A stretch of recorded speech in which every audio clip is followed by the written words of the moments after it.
We'd like to convene our 7 o'clock meeting. It is January 9th of 2024, 7 o'clock board meeting, and we're going to start with introductions with Clark, if that's okay. Clark Nelson. Karen Winder. Chris Wynn. Connie Burgess. Kim Chandler. Julie Jackson. Todd Hubbard. Rich Nye. And Nicole McDermott. We'd like to welcome everybody here today. Really quickly, we'd like to go through introductions. Do we have anybody from PTA here representing, aside from Chris? All right, GEA, please stand and introduce yourself. Michelle Jones and our Vice President, Jen Thompson. Thank you for being here. JEOP.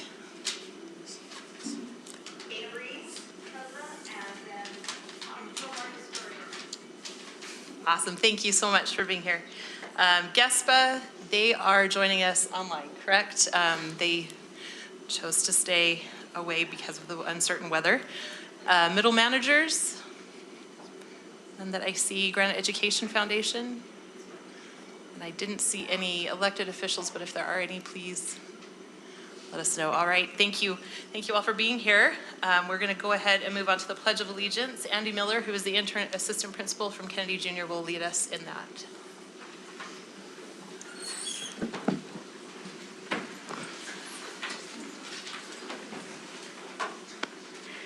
I pledge allegiance to the flag of the United States of America and to the republic for which it stands, one nation, under God, indivisible, with liberty and justice for all. You may be seated. Thank you. All right, and then we are going to turn the time over to you, Ben, for the reverence to introduce them. There is a squall going on, so we want to get these kids on the road as quickly as possible. So we're very pleased to introduce the Kennedy Junior Mariachi Band. I'm going to turn the time over to Principal Tenbrink to introduce them. And as she does so, and as they come on in, I'd invite you to come off the stand so that they can begin their performance.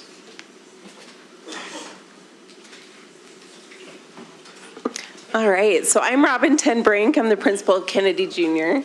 And sorry, I have the pleasure to introduce to you, I guess I'll turn this way because you guys are coming down here, our band. So our mariachi band was started by and is led by tonight Garrett Spelka, who is, I told him I was going to write this down so I get it right, the 2023 Utah Honors in Education Fine Arts Teacher of the Year. So that deserves. So Garrett came to Kennedy 3 years ago and started the mariachi band. And right now we are the only curricular mariachi group in the state of Utah. And he has a goal to spread this to other schools. And there are other junior highs and other school districts that are starting mariachi bands. So without further ado, I'd like to present to you the Kennedy Junior High Mariachi Band.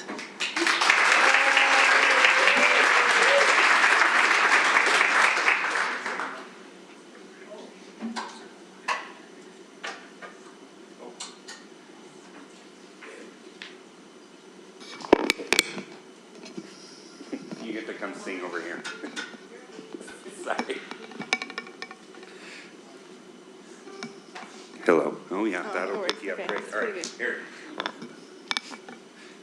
1, 2, 3, 1.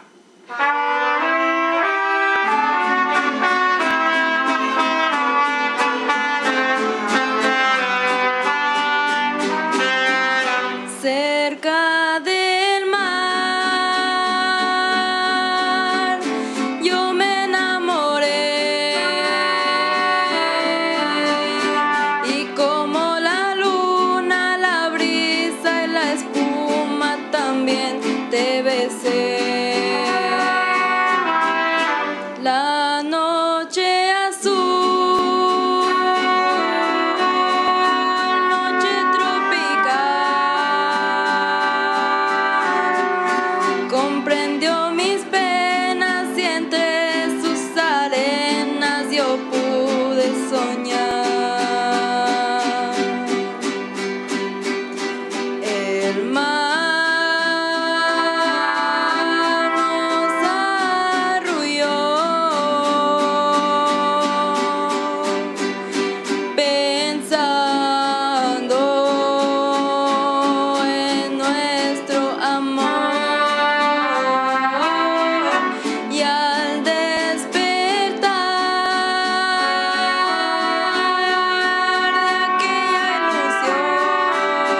one more for you. This next song is called El Rey, and we always dedicate it to the king, Vicente Fernandez, because he was the king.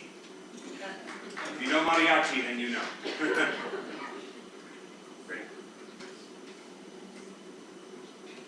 One.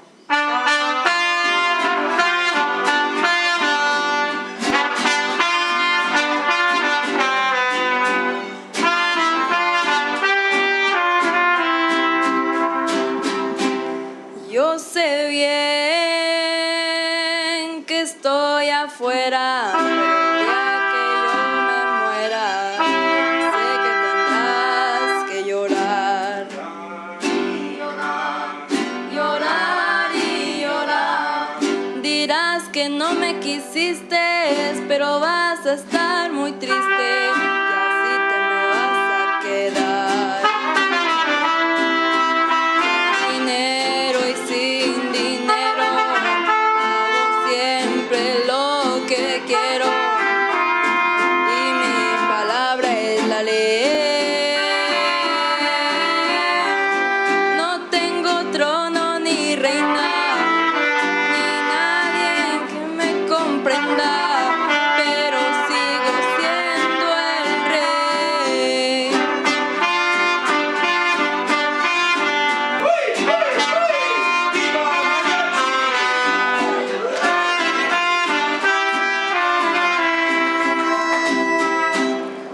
Una piedra en el camino, que mi destino era rodar y rodar, rodar y rodar, rodar y rodar. Después me dijo un arriero que no hay que llegar primero, pero hay que saber llegar. Dinero y sin dinero, hago siempre lo que quiero y mi palabra es la ley. No tengo trono ni reina, ni nadie en quien me comprenda, pero sigo siendo el rey. Sí, señor.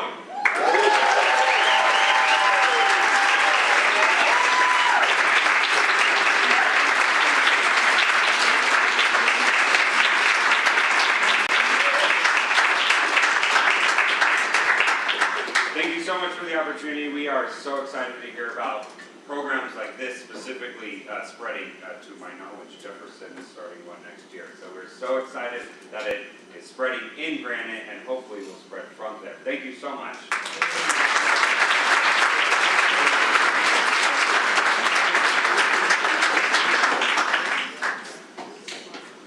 Parents who joined us, could you stand and be recognized tonight for your students' performance?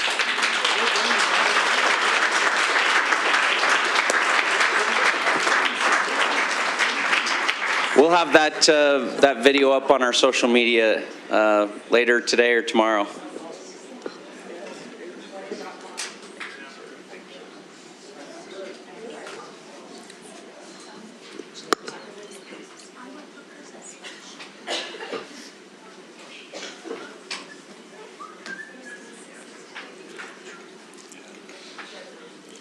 All right, we appreciate them coming out in this storm.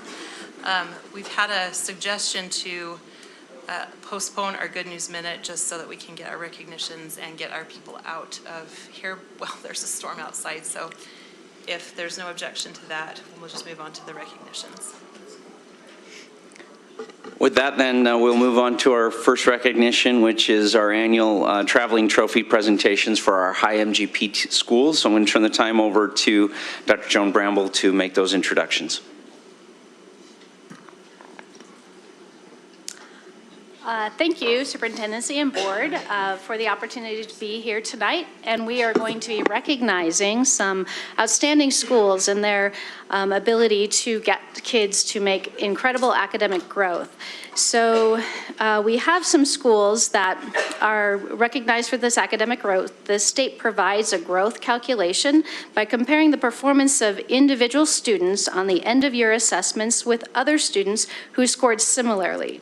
A student growth percentile, or SGP, is calculated. It's a ranking of 1 to 99 that explains that comparison. So a student with an SGP of 85, for example, has scored as well or better than 85% of that student's academic peers.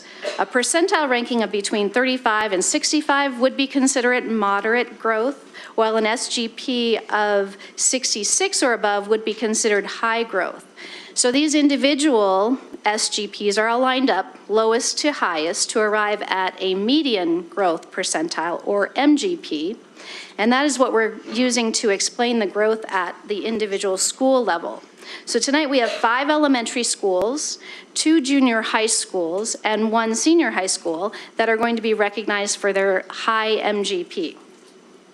So we've asked for some representatives from these schools to come tonight, and they are receiving a traveling trophy for their accomplishments. I'm going to start with our elementary schools, and this is from our last year's performance, so 2022-23 school year. Our very highest elementary school had 80 as an MGP, and that school is Robert Frost Elementary. Come on up, Robert Frost.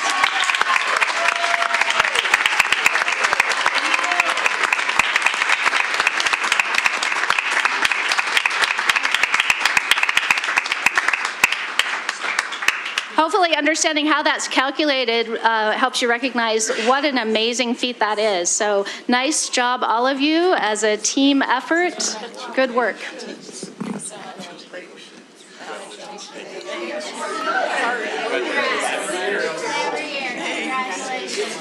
By the way, they were also here last year for this trophy, so they're getting it back at their school.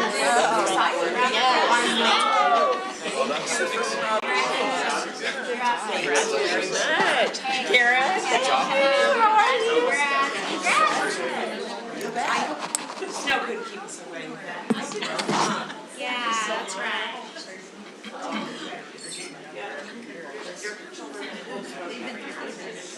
Squish in a little bit here. And who wants to hold the trophy here? Right here?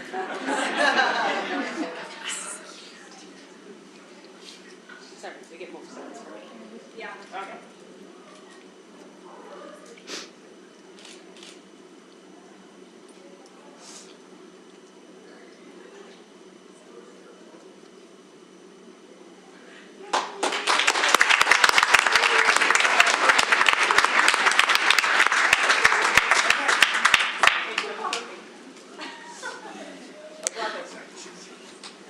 Our next highest elementary school with a 78 as an MGP is Eastwood Elementary. Come on up, Eastwood.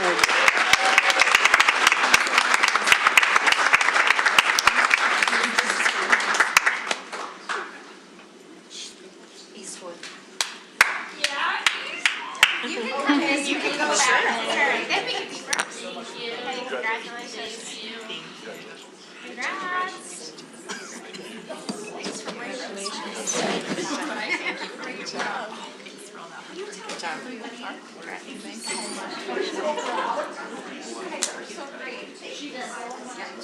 Terry, next year, baby. Next year.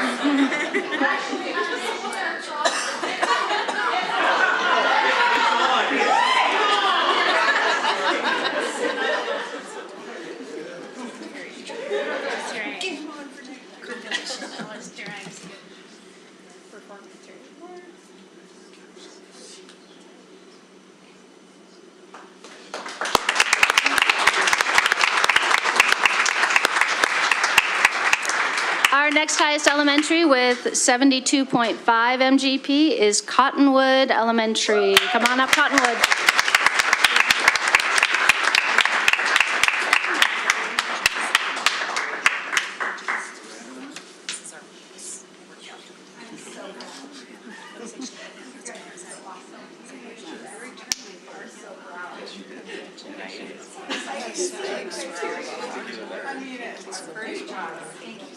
Yes, good work.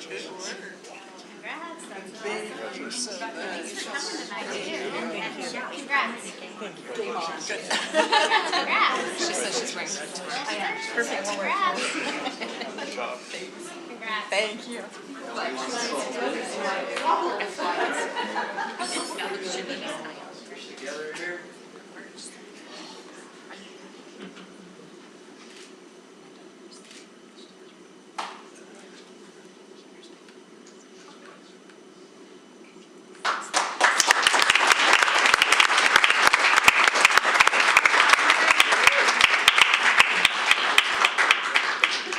And our next highest with 66.5 is Fremont Elementary.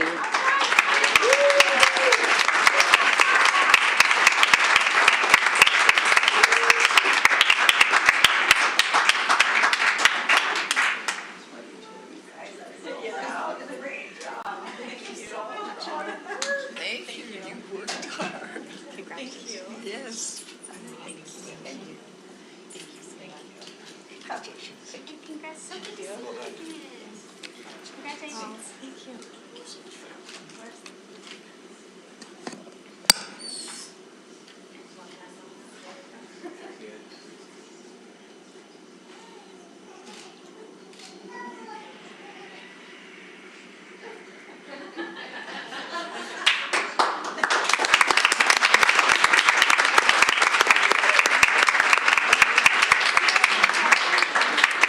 And our last elementary school we'll be recognizing tonight has a 66 MGP, and that is Morningside Elementary. Come on up, Morningside.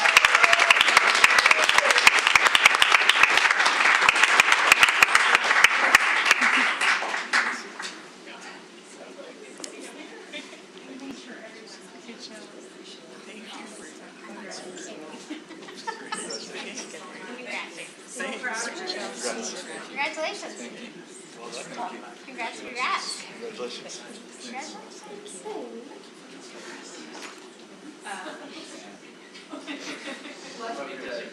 Oh, super.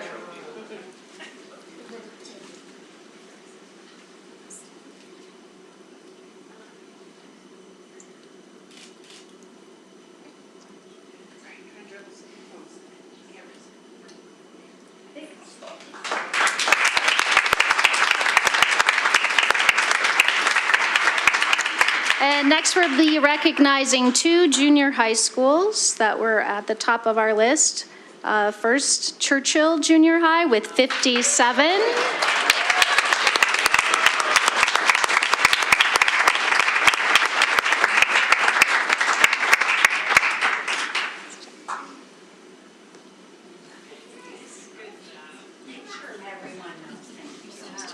Lots of hard work. Thanks. You guys aren't surprised. Congratulations.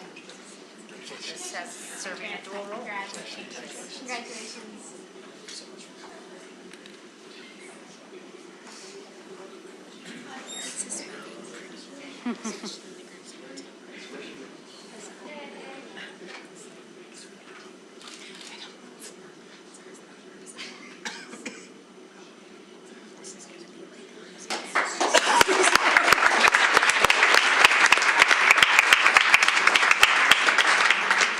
And with a 55 MGP, Evergreen Junior High.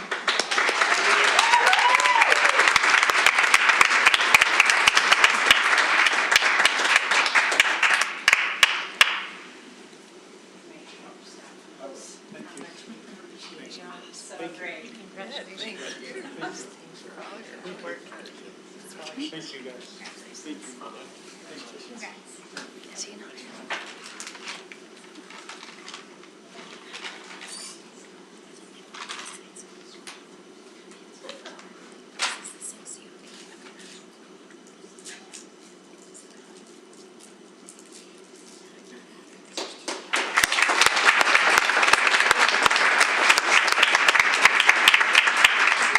And our top high school with a 62 MGP is Skyline High.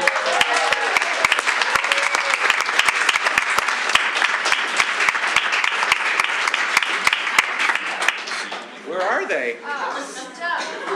They're all home studying. Well, we were going to have to remind them to return the trophy because apparently they didn't realize it was a traveling trophy, so. This is actually a brand new trophy because somehow there was a mishap at Skyline High School in the midst of construction. Somehow it got smushed. So they don't deserve it anyway. Just kidding. We'll find a time. I don't know if there's a miscommunication there, but we'll follow up with them and make sure they have a chance to be recognized. And Michael Douglas, do you want to come accept this in their behalf? Okay.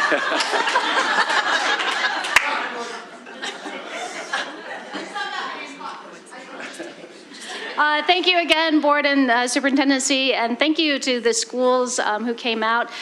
Incredible job. That takes a team effort and lots of great work on the behalf of your teachers. One last thing, principals, if you could make sure to bring those trophies to principals' meeting tomorrow and openly brag in front of your peers, that would be amazing. We would really appreciate that. And please pass on our thanks to your staff. We know that takes an incredible amount of work, so thank you.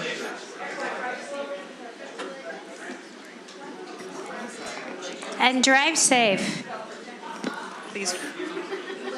As they are kind of making their way out, we want to go right to our next recognition, and I will turn the time over to Principal Michael Douglas to introduce this one.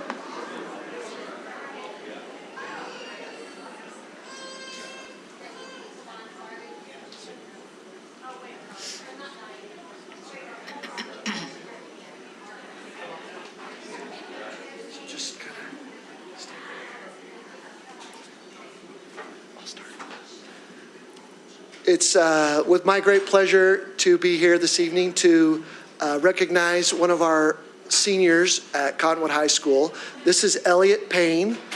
On December 7th, Elliot extinguished a fire on our stage. One of our curtains was on fire. He quickly decided that he needed to do something about it, ran and got a fire extinguisher, reported to the teacher as he was running that there was a fire, grabbed the extinguisher, ran back, extinguished the flames.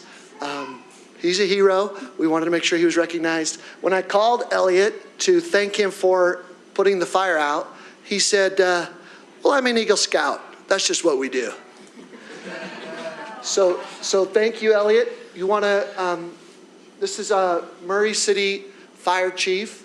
I was going to let him just say a few words, so go ahead. Welcome, Board. Thanks for the opportunity to, Elliot, you better come on up here, to recognize Elliot in this opportunity. This is something that we cherish the opportunity to, as a fire department, to reach out when we have somebody willing to engage in the emergencies.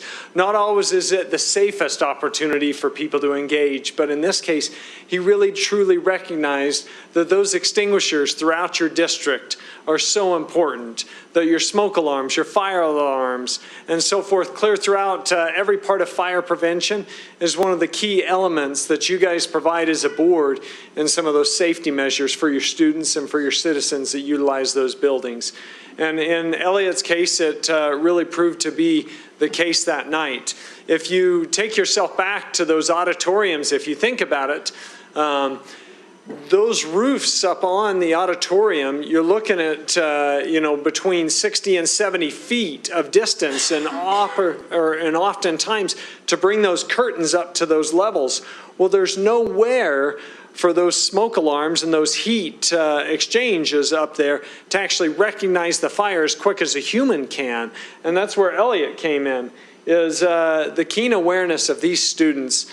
As we all age, of course Elliot never will, but the rest of us age, our senses go down a little bit. And that's what's so cool about what he did that day, is he didn't just recognize it and pull out his phone and start YouTubing about it or Facebooking, or I'm not really for sure what the social media world is. It's something, one of those things.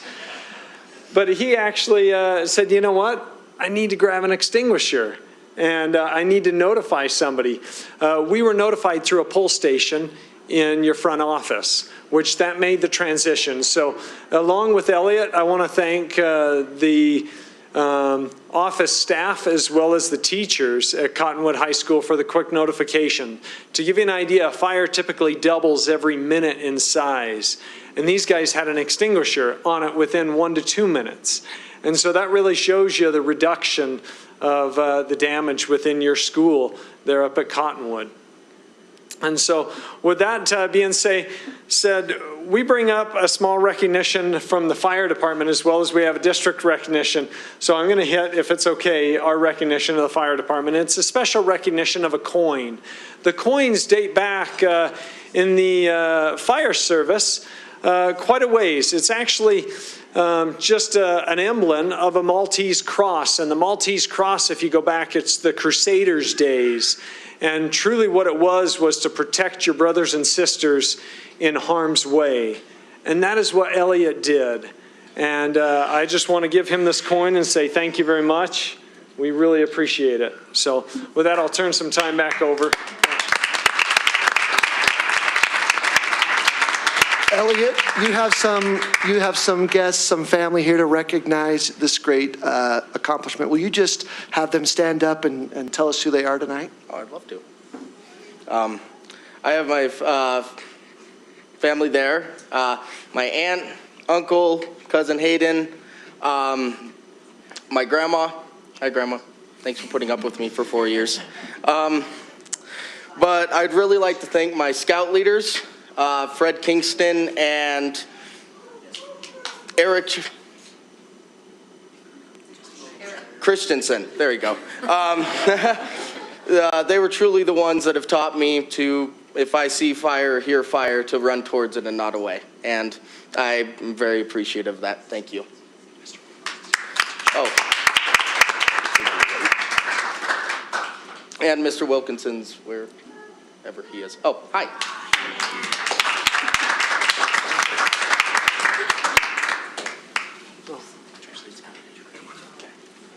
Mr. Wilkins is his teacher, his theater stage crew teacher. So thanks, Mr. Wilkins.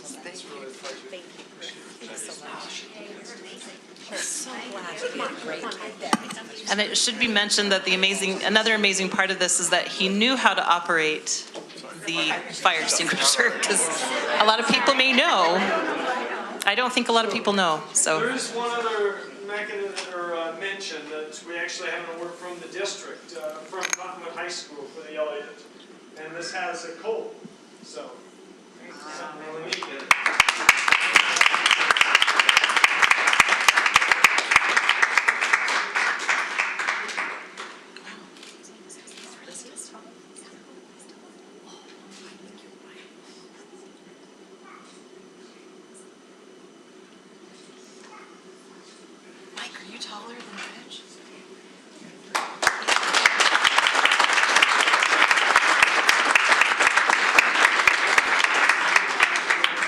Thank you for all of those of you who came to support him, and thank you once again, Elliot. We appreciate your service and your level-headedness in a situation like that.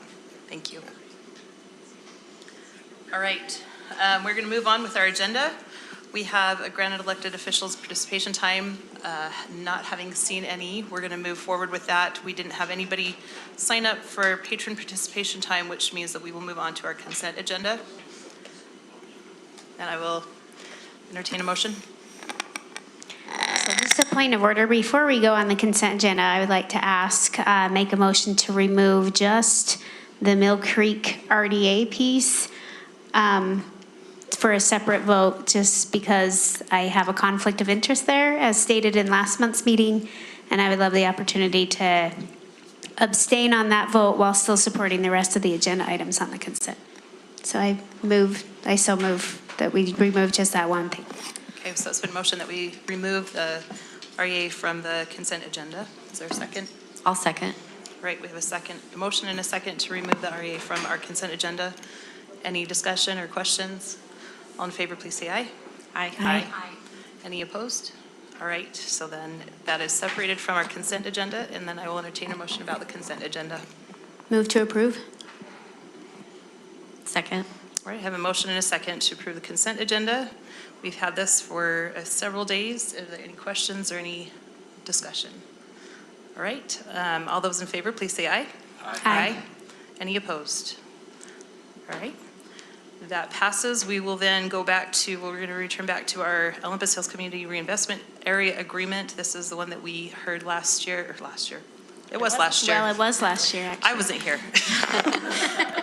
Last month and last year, about from Mike Winder from the Mill Creek community. Is there any discussion or questions or a motion? I move that we approve the Mill Creek RDA. I second it. All right, we have a motion and a second to approve the Mill Creek RDA. I think technically it's a CRA now, Community Reinvestment Act. Yep. It used to be RDA. You're right. CRA. Thank you. I so adjust my motion. Sorry to be that guy. Thank you. Thank you, Clark. Okay, so motion to approve the CRA, and Connie seconded it. Any questions or discussion? All right, all those in favor, please say aye. Aye. Aye. Any And I opposed? abstain. And Karen will abstain. Thank you.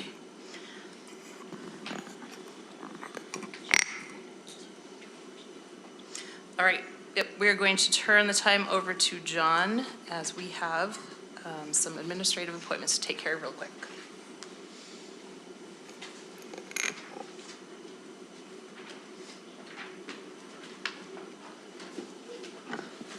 Good evening, Board. With that consent agenda items that you just approved, you also approved a couple administrative appointments that I just wanted to introduce to you this evening. First, we'd like to have Kathleen Anderson. Please stand. Kathleen Anderson is currently serving as the assistant principal at West Valley Elementary School.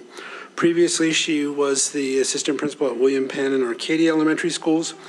She also served as an intern assistant at Kennedy Junior High and was once a dance teacher at Kearns High School. Kathleen will be the new principal at Hunter Elementary School starting literally next Tuesday. So congratulations, Kathleen.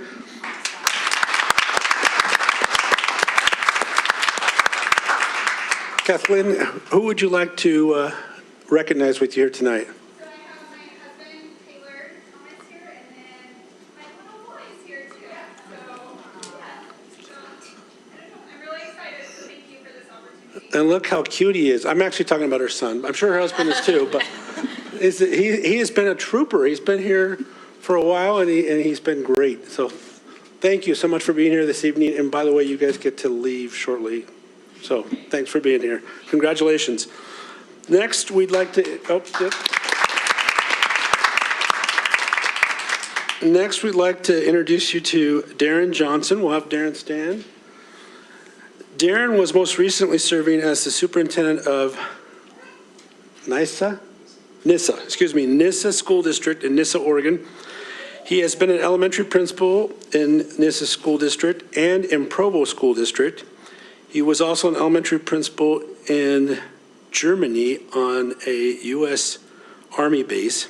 He has taught Spanish at the high school level and the middle school level. Darren will be the new principal at Diamond Ridge Elementary School.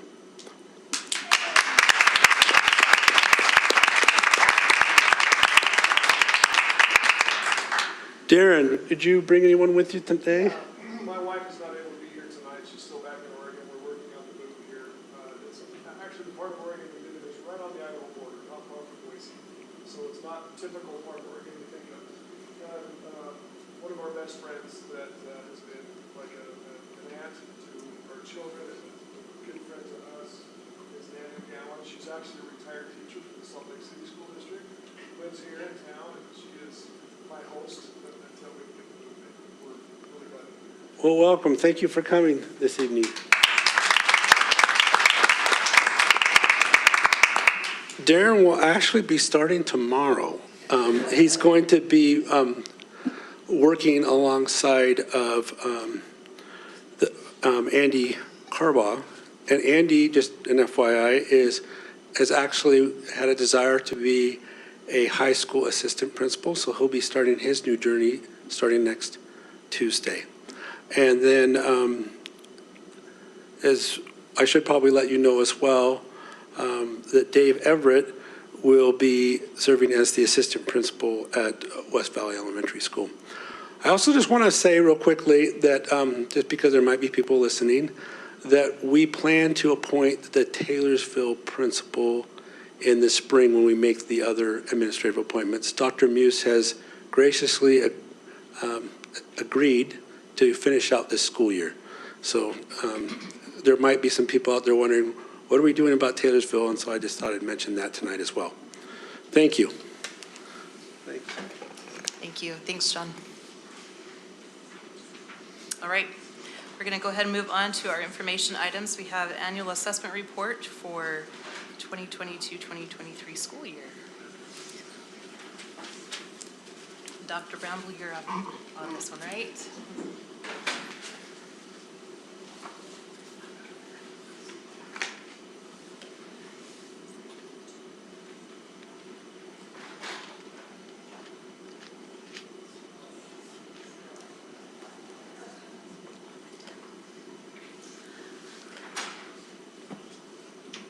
Hello again, and thanks for the opportunity next to present to you the annual assessment report. In this assessment report, we are going to be taking a look at the state accountability indicators of graduation, ACT performance, advanced coursework, English learner progress, proficiency, and growth. We'll also look at early literacy measures that are not factored into state accountability, but they are strong indicators of future academic success.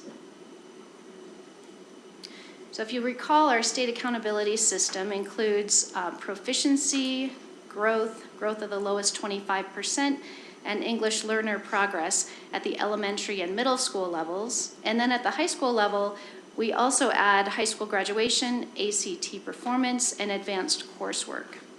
The assessment data presented in the following slides is going to include each of these indicators for the 22-23 school year. So we'll begin looking at the indicators that are unique to high school. So these are the graduation rates, the performance on ACT, and advanced coursework. So this graph displays the graduation rates over the past years in order to see trends. The top light blue line shows the graduation rate for the state, while the bottom darker blue line shows the rate for Granite District. As you can see, our overall rate for graduation increased steadily over the past few years, with a 0.8 percentage point increase from 22 to 23. In comparison, the state's rate has remained fairly flat over the past few years, so we are gaining ground and reducing that gap that we've noted, and definitely come up from 2008.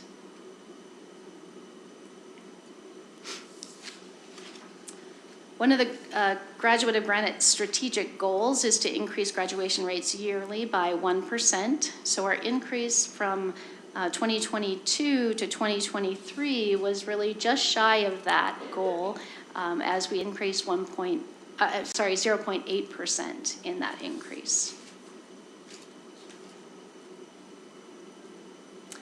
You also have the graduation rates by school for the past 4 years.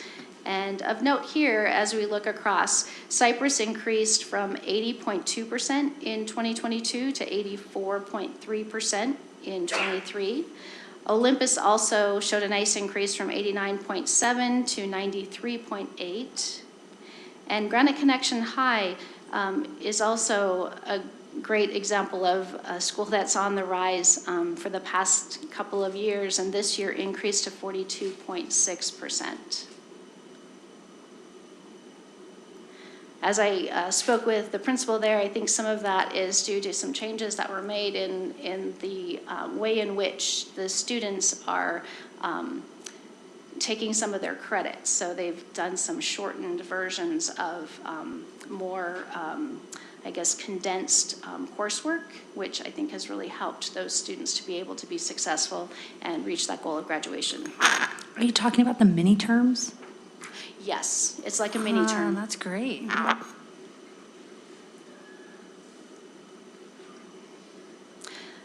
Next, we can look at how we're doing relative to different groups of students for graduation. And in this graph, you have a black line that shows all students, where we reached that 79.5% graduation rate.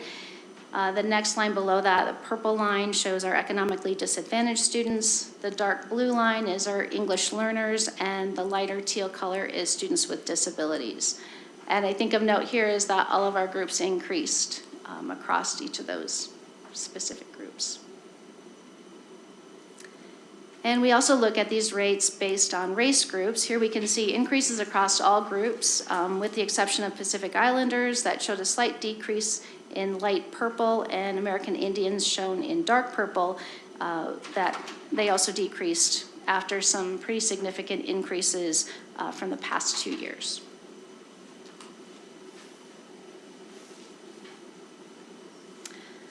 The next indicator that we'll look at is this ACT spring administration. For this, schools are awarded points based on the percent of students who score at an 18 or higher on the 11th grade administration of the ACT. So this graph is showing you the percentage at the state, district, and for each high school. So you note that in 2020, that year is not included in this graph because in that year, lots of different things happened, and we didn't give, the majority of our students did not take the ACT that year. The state has remained fairly consistent with a rate of 62% of students scoring 18 or higher, while Granite District is showing a rate of 46, which is lower than the previous year.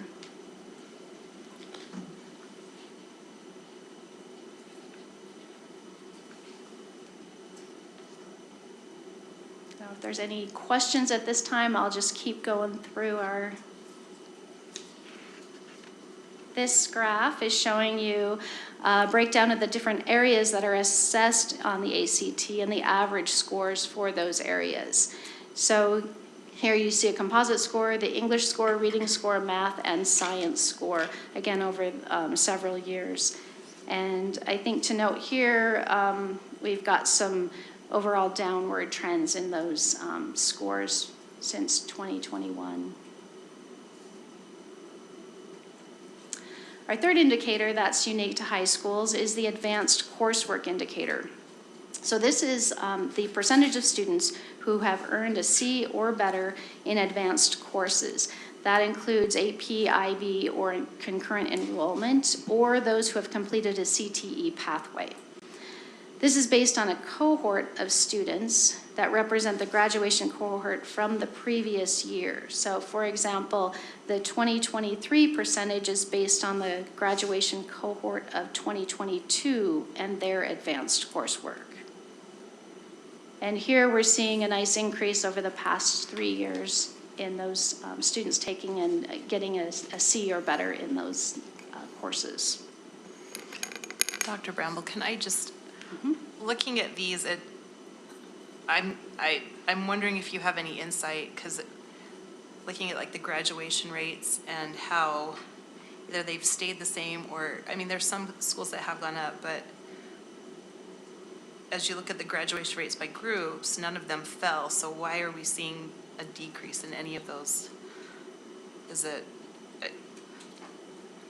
where's that data off? Or where's in any one specific, it's such a small increase that when you distribute it across, I think you're going to see some of that fluctuation.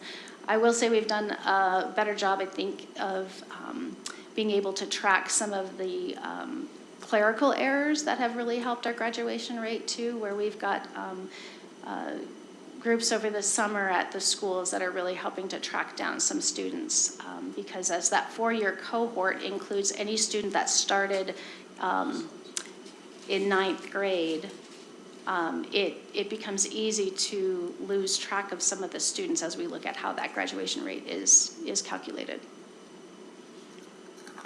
And I'll just point out in terms of the student groups, sometimes, well, it's about end sizes, right? So in some of the student groups, you have a smaller end size, just number of students, excuse me, versus some of the other groups that have larger population sizes or end size, right? And so As you look at numerator and denominator, bring it all together, there's that slight increase. As you look at perhaps some of the smaller demographic by representation groups, then it doesn't have as necessarily, I think one more. Is it this one? Good slide, that one. If you take a look at the American Indian, we have a very small American Indian population, right? And so their decrease in that space doesn't affect over the overall larger number because there are so few our American Indian students. So does that help explain it? I'd also say I appreciate the advanced coursework indicator, even more so than the ACT. I'm not excusing the ACT numbers that we're seeing. I will say in Utah and across the country, the ACT as a college entrance is optional at most of our state universities now. And so it's not seen as critical in terms of and by that regard, the perception of it isn't for that college entrance because it's not needed for college entrance. But the advanced coursework indicator is where we really want to see more of our students participating in advanced coursework and being successful. And that's where I would say as far as a value indicator of the diploma, it's a better indicator than even the ACT. The ACT is not a sensitive measure. A 0.1 or a 0.2 increase or decrease is hard to come by in terms of statistical significance. There's several standard deviations of improvement that are required to make that move on that indicator. Not to go into psychometrics too much of it. Again, not disparaging or considering ACT irrelevant. It's not. It's very relevant. It's baked into our state accountability system. But there's some additional context that need to be taken into consideration when I looking at these data, particularly the ACT specifically. And Dr. Knight, this advanced coursework indicator is indicating what? So it's indicating the percent of students that received a C or better in those courses that would be considered advanced, like AP, IB, as well as completing that CTE pathway. I guess what I mean to say is that if a student, earns a C or better in any of these courses, that is an indicator of that they will graduate, or is it an indicator that they are proficient? Is it an indicator that they're going to succeed? You're saying all of the above. I do. There's a greater probability of success and opportunity with that is correlated to the degree or the course taking patterns of students in high school. The correlation is rather high in the research. What we're looking at here, though, is for the seniors, that cohort, what percentage of that graduating class had enrolled in advanced coursework and been successful in that coursework, which is pretty remarkable when we can say and look at, as a district, our graduating cohort, 77% of our kiddos had access to and success in advanced coursework, which again, that CTE, current technical education, right? Advanced placement courses and tests, AP, and concurrent enrollment definitely are more rigorous courses in that academic preparation and post-secondary opportunity. So you would say that it's an indicator of proficiency? Yes, yes, it is. And so whereas you get a C in this class, you can say that says something about their proficiency, and then, or they can take a test on the ACT and we can look at their proficiency that way. Mm-hmm. And those are, I would argue, those are two very different skills. Absolutely. Right? And so is that why you're saying? Yes, teasing that apart. The one is just a little more accurate than the other. I have more confidence in the one in predicting post-secondary success than the other, I do. Yeah. ACT is not. Yeah, makes complete sense. And I appreciate, indicator of proficiency. I appreciate the recognition of that because I'm not sure that that is the standard across our state and across our nation. I think people appreciate this indicator, but I'm not sure that they give it the kind of weight that you're giving it. And I think it's the right kind of weight. Yeah. I think it's exactly right. A better indicator of a student in their high school experience over the course of that year versus a one afternoon test. I mean, if I'm just being honest. Again, there's still value in the ACT. We still give it per state law. I don't see us walking away from that. But in terms of our immediate influence and impact and an indicator of success, this criteria usually is a better, I would say is a better indicator of opportunity. So I have a question about the students. So is this like every student is only counted once, even though they may take more than one concurrent enrollment class? That is correct. Great. Right. So that's even, I think that makes that even more impressive, right? Yes. That we had that many students that were, that percentage, yes, is representing, yes, one student, or the denominator is that group of students that was in the cohort class, that senior class. I think too, because I'm looking at this and I'm saying, well, okay, 77% of our kids are taking these classes, but like, I know a lot of kids who I would not, like, they're not taking these classes. And so I think one question we need to ask ourselves is what classes are we considering a CTE pathway? Do we have a lot in there that aren't necessarily, college rigor? If you know what I mean. I mean, digital literacy is not a CTE pathway, but I would say there might be classes kind of like that we might be considering in that pathway. I'm trying to figure out, why do I feel like these numbers are way higher than I expected for college readiness? Not just, and our numbers are below the state's numbers. So By a little, very little bit, and we're going to overtake that. Well, number. I see the dot above Right, there. yeah, It is up not there, but in not, the blue. It's close, right? So in that regard, when it comes to CTE pathways, those courses are very much prescribed as what counts by the State Board of Education, right? So we can't identify necessarily our own courses meeting certain CTE requirements. Those are very much outlined by the state. But I'm right in assuming that maybe some of those are not necessarily college rigor. I would say college rigor or I'm just being transparent. Or post-secondary readiness. Okay. So back in the days when I was that's a better way of. Yeah, post-secondary readiness. And what I mean by that is back in the day, for an example, we had vocational ed, which was kind of a track that was one way and then higher ed was another. But that line is significantly blurred right now to where your CTE does have a degree of higher ed preparation with an and an or, and an industry-specific certificate, durable skill, if you will, that then they can go and enter the workforce and earn a much higher wage coming out of high school than they otherwise would. Well, that's that post-secondary readiness. And many, and here's the and in it, and many of the businesses who employ those with industry credentials through CTE often offer tuition assistance for those that want to continue to pursue higher ed. So it's in that vein. Not that they have to. They very much, can work, earn a livable wage and be great in that space without ever going to higher ed. But industry is changing the narrative on that with us to say, what does that look like in terms of opportunity and post-secondary readiness as they experience it in high school? And I would argue that there is a great difference in the rigor between CTE, CE, AP, and IB, right?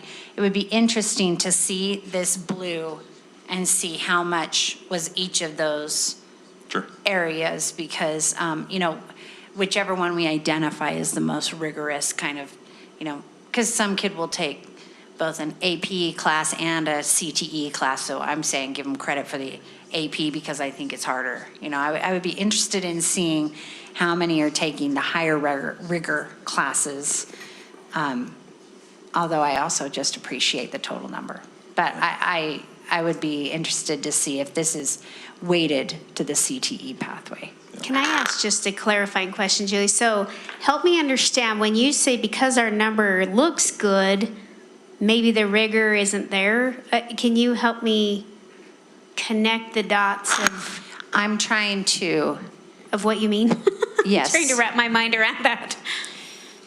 Well, first of all, I'm trying to bridge the gap between my experience and this number, because I don't think in my experience 77% of the kids I know are taking these classes. So I'm saying, oh, they must be taking CTE classes, because I'm not hearing them talk about that as much. But the second thing I'm trying to connect is the connection between our ACT scores are so low. I mean, are much lower than this. And so why is this one so much higher? And when I was looking at our graduation rates and seeing that they were so high and our ACT scores were not at the same percentage, that says to me, we still maybe have some grade inflation going on. And so now I'm looking at this and saying, well, what could explain that gap? And is that difference really just inaccuracy in the ACT, which I do believe is real? So I think those are the questions I'm really asking myself. So if I'm understanding, so you're putting kind of that AP, IB above like the CTE pathways as far as rigor goes? In terms of rigor. Okay. I guess I would push back on that a little bit, just because I think CTE, while it may not appear rigorous to some people, I think people are different, and it may be something that is, for us to go take the auto mechanics class, it may be completely, incredibly hard, whereas taking AP calculus may not be as hard.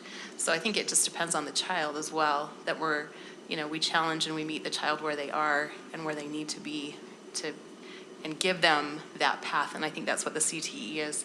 I don't know that I would start to classify one being more rigorous than the other, but maybe just different and fulfilling the different need. And I might push back on that and say that with an AP or an IB test, you have a test at the end and that rigor has been defined for you. But in the CTE pathway, that rigor can really depend on the instructor.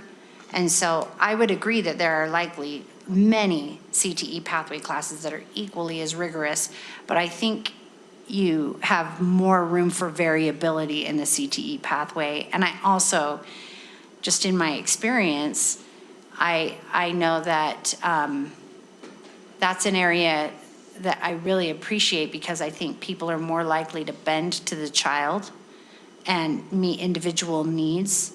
And so that's more variable too, whereas the AP and IB do not allow much of that bending. I see Leslie. If I could provide some clarification. When we talk about a CTE completer, they've completed the pathway, which most of the certifications have a skills test at the end that they have to pass and qualify for. And that's what gives them the certificate. So we're not talking one class of auto mechanics or one class of home ec. What we're talking is a series of classes that lead to a certification at the end. Yeah, I'm over That's a here huge going, I don't clarification. know that I feel comfortable calling CTE pathways not rigorous. And that was why I brought it up, because in my mind, I'm like, you know what, these each have different elements of rigor.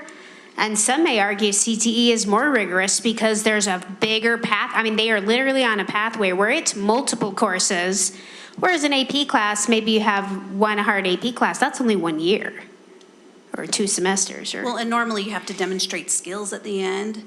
So if you're going into machining, you have to go through the machining pathway and then demonstrate industry standard skills at the end. And you receive a certification that's valuable within the industry. Now, also, there's a difference between a CTE concentrator and a CTE completer. A concentrator takes 2 courses within a pathway, but a completer has to complete the whole pathway. Yeah, I don't think I understood that. I was thinking this was a semester class. Yeah, I didn't understand that pathway part of it. Kim, did you have something? Yeah, so slightly different question. I don't know if you recall, Dr. Nye, a couple of months ago in a district community council, one of the parents or council members asked you about AP scores. You remember that question? And their question was about how we are addressing our poor AP performance.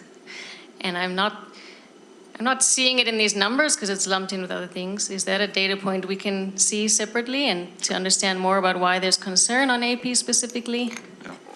So there was a couple of questions regarding that. One is in AP, they may take the course and get a C or better and still be counted in this.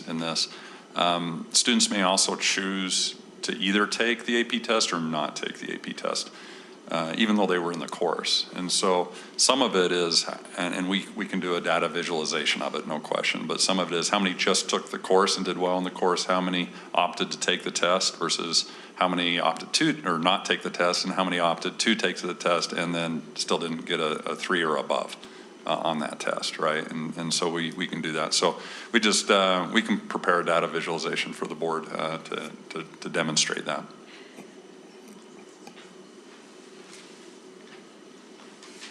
Okay, I think we're ready. All right, so we're going to move forward then. Good discussion. We're going to take a look next at the indicators that we look at that are included in both elementary, junior high, and high school. These indicators are English learner progress, that shows up in the darker green pie shape as measured by the WIDA Access Assessment. The proficiency growth and growth of the lowest 25%, which is measured by RISE in 3rd through 8th grades and Utah Aspire Plus in 9th and 10th grades. So this provides a look at the English learner progress percent for the district over the past 4 years. This percent represents the percent of English learners who meet their target each year as measured by the WIDA Access test. So each individual student has their own target based on several factors, their initial score, how long they've been in program, and so that target is what is looked at in terms of this particular indicator and whether or not that each individual student met their target.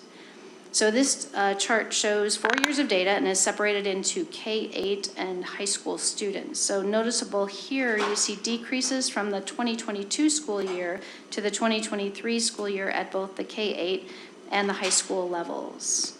And that's similar to a slight decrease at the state level too.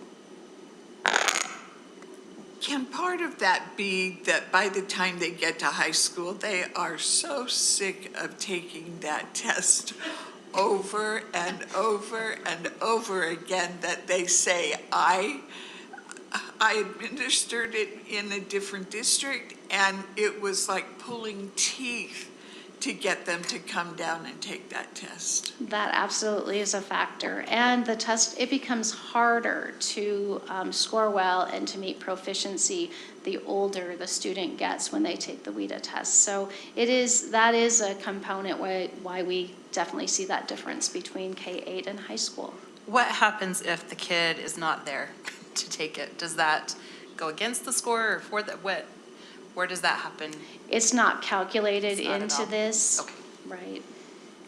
I just know that when I went to help them at Taylorsville to get the kids, there were a lot of those kiddos that were missing. And so they just didn't Yeah, take and our the schools test. do a really nice job of trying to track those kids down and get Yeah. every student tested, but there are some that they are going to miss. Do we have any thoughts on why the drop this year? It's a bit of a surprise, actually. We'll be evaluating and making plans, I guess. Yeah, they changed the proficiency target, and so it's actually surprising. I was expecting that these would go up because they made a change in the criteria that was required for a student to be proficient in English. So we're puzzled by this. As is the state board staff on this issue. And so there are ongoing discussions. As Dr. Bramble mentioned, something we like to go by in terms of the world of psychometrics is if you want to measure change, don't change the measure. And there was some measure adjustments that were made. And I think there's still work to be done to determine the validity of interpreting these data. I don't want to cast again a shadow on this, but there was significant concern, and even as I've been talking with principals about this, who had significant growth the year before, they did those same things and added to the effort and still saw a decrease. And so we're looking at this going, we have made some strategic investments and taken some very specific action steps to improve for our students who are learning English, and yet the data don't reflect those efforts, even though they did the year before. So And we're working on it. do we, I mean, I'm pretty sure you collaborate a lot with other districts. Are they having equal concerns? Are they seeing the same drops? And I'm wondering what's going on here? Yeah, very much so. And as a former member of UOD, which is the Utah Association Assessment Directors, Dr. Bramble, you can speak to that, but I've heard from other superintendents, I'm sure you're collaborating with other assessment directors across the state, and we're all sitting there going, okay, what do we make of these data? Because right now it's not passing what we'd also consider the sniff test. Something doesn't smell quite right. But we're working on it, and we're certainly not going to rest on it. We want to have confidence in the data. We want to have confidence in our strategic efforts to help our students who are learning English be successful. And so we want to have that confidence in these data to be able to do that.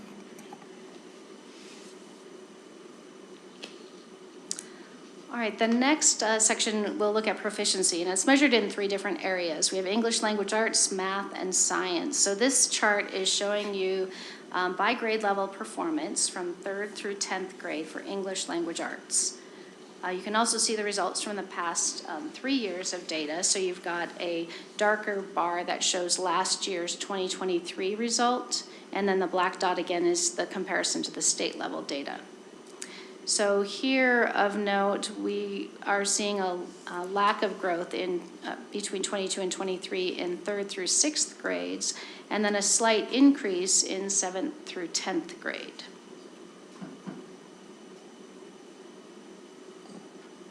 And again, just to be clear on these numbers, these are percentages based on those who took the test, not those who missed it. Those who missed it are not included in these numbers. That's correct. It's the percent of the students who took the test that were proficient. And this is not, you can opt out. You may opt out of this one, yes. Do we know the percentage of how many we have opt out? We do. I don't have that here for you, but I can certainly get that. Okay, thank you.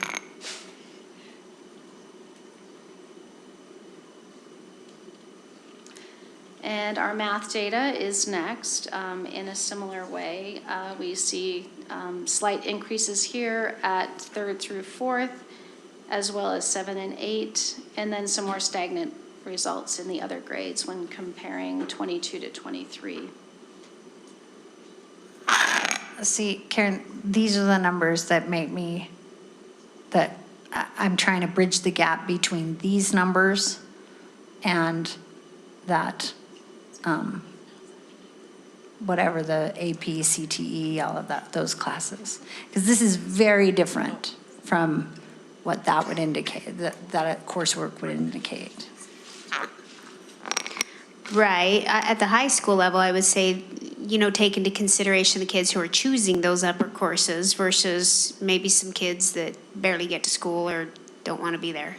Yeah, but we're saying 77% of all kids chose to take one of those things and got a 77 and got a C or better. And got a C or better. Yeah.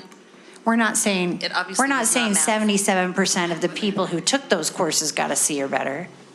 It was We're English. saying 77% of all, that is what we're saying? We're saying that 77% of students in that cohort class got a C or better on those. Took one of those classes and got a C or better. It's not the percent that took it.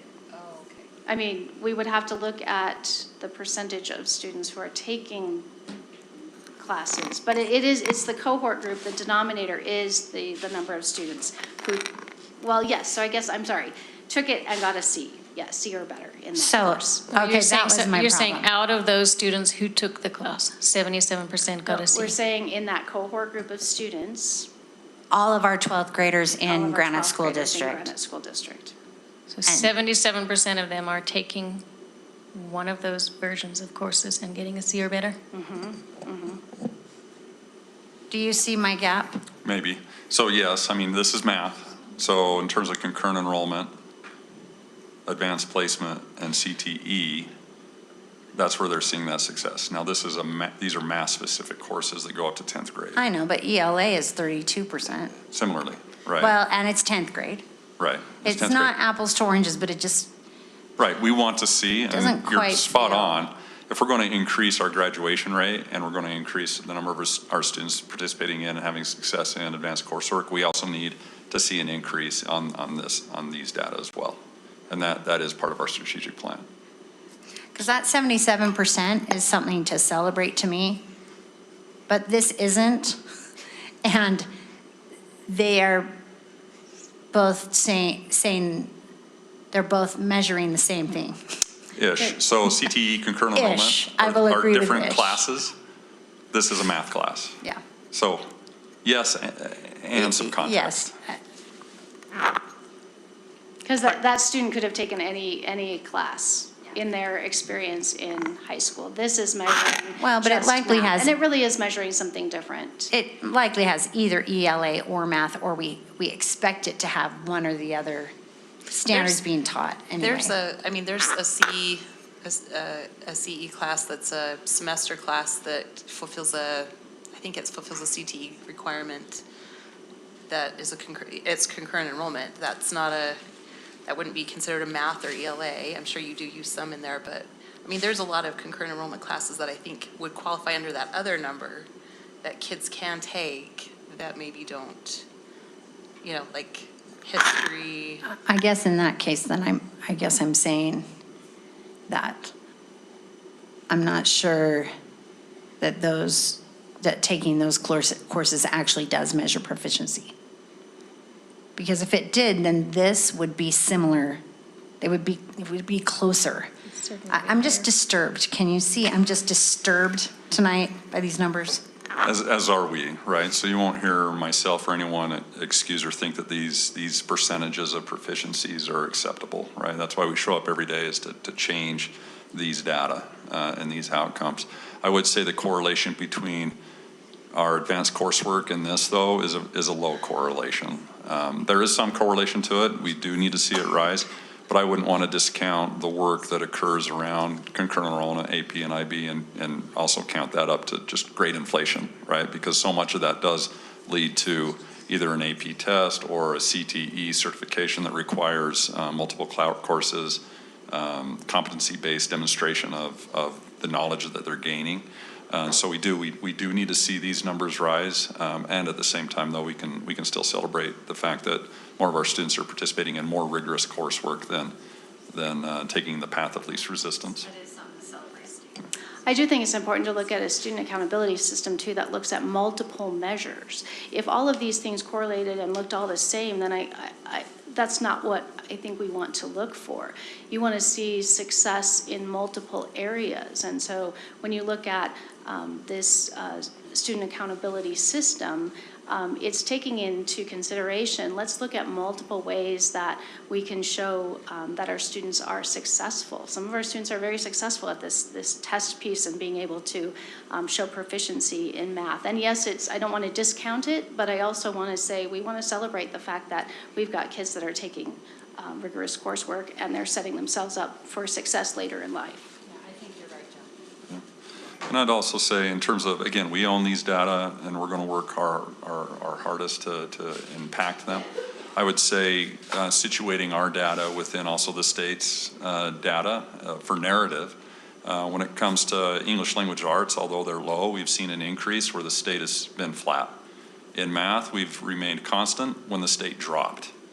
And in science, we increased by that same percentage in science. And so as I think about that, there's a little narrative there that, again, compared, and we make up nearly 10% of the state's population. So when you think of averages across districts, the Granite School District, when we're increasing our percentage, we're also increasing the state number as well. But they have remained stagnant in ELA and have decreased in math when we've at least stayed at the same in the last couple of years, and with an increase in the third in math, and we're increasing on ELA when the state hasn't also demonstrated those same increases.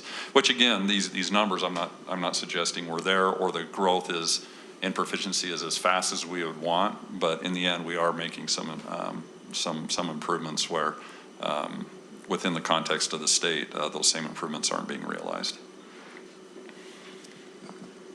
Given the clarification on those AP, IB, CTE numbers, in addition to like more specific AP data, can we also see, I'd like to know how many students are enrolled in AP classes, how many students are enrolled in CTE, like what that overall number is. Since we're saying 77% are enrolled and a C or better, how many are enrolled? Well, yeah, we can get down we have numerator that. and denominator, right? So we'll be able to disaggregate it. Yeah, and we have that. In fact, the state has produced some really nice visualizations to see the numbers of students that are taking those courses. Yep. And I can share that. There's a link at the end of this, but I'll share that specifically with you too.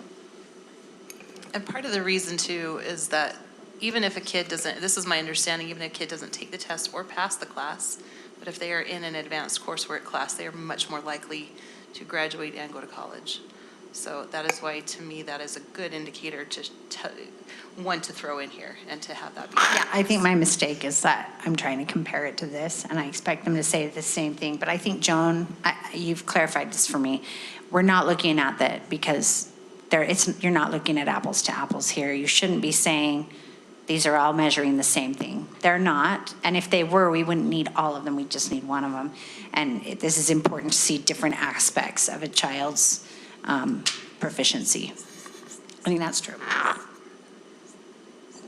do think it's important, though, and I'm glad Dr. Nye giving these numbers the recognition they deserve, because back to that old argument, like if we're graduating 80% of students but only have 16% proficiency in math, that's not a good look.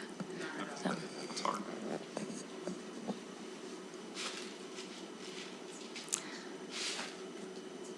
So the next slide is looking at one of the other goals in the Graduate of Granite, which is to increase math and English proficiency 1% yearly.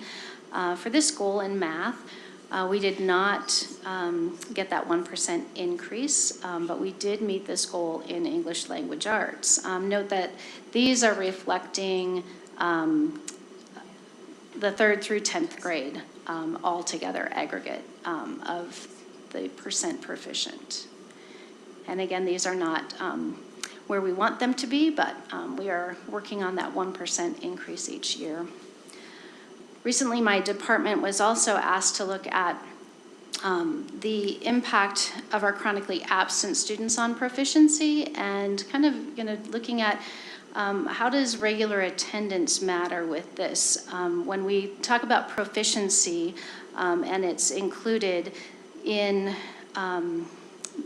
the state's calculation, they only include students who are attending a full academic year.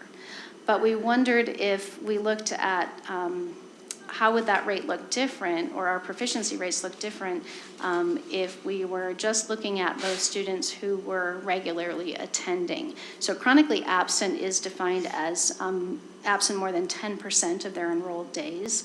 So what we see here is taking those students out who are chronically absent, our percentages of proficiency are higher, and we're also meeting that goal that we set to increase by at least 1% each year. So I think the story here is that we really have to work on our attendance, and regular attendance does matter for these measures. Thank you, Dr. Bramble. I just really want to point this out because our schools are doing so much to try to get children to come to school. There's home visits there. You've seen some of the competitions between schools to make it fun, and principals. We're trying to get kids to school, and we are not abdicating that responsibility by showing these data specifically. But at the end of the day, too, we also recognize that parents will choose, and however you want to define choose, but there's reasons why their children aren't attending our school. And so the question that we are asking ourselves is, when our children are with us, how well are we serving them in meeting our goals? Because that attendance issue is real, and it's real across the state. It's real in our district. The chronic absenteeism definition that Dr. Bramble shared is the one the state board employs in their data. And so as we think about that, we did, when the children were with us, we met our goals. So in math, for an example, a 33 to 34% is almost 400 students who are now proficient in math this year that weren't last year. That is significant. And I don't want to underscore that. I don't want to get lost in it's roughly 400. English language arts, simple math, right? That's nearly 1,200 students who are proficient this year that weren't last year because they came to school. And so I don't want to lose sight of that data point, because we need to be asking ourselves, how well does our system meet the needs of students? And are we seeing, for those that attend with us and come to school, are we serving them well? And so it's something to be celebrated. The number's still low, we know that, but the trajectory is moving in the direction we need it to, and we can have some degree of confidence that the systems that we're putting in place are having a positive impact on children, to the tunes of hundreds, 400 in math and 1,200 in English language arts. So we just wanted to point that out, and I wanted to explain while we'll do all that we can to get our children to school, at the end of the day, though, we still need to understand how well are we serving the students that are at school and under our care.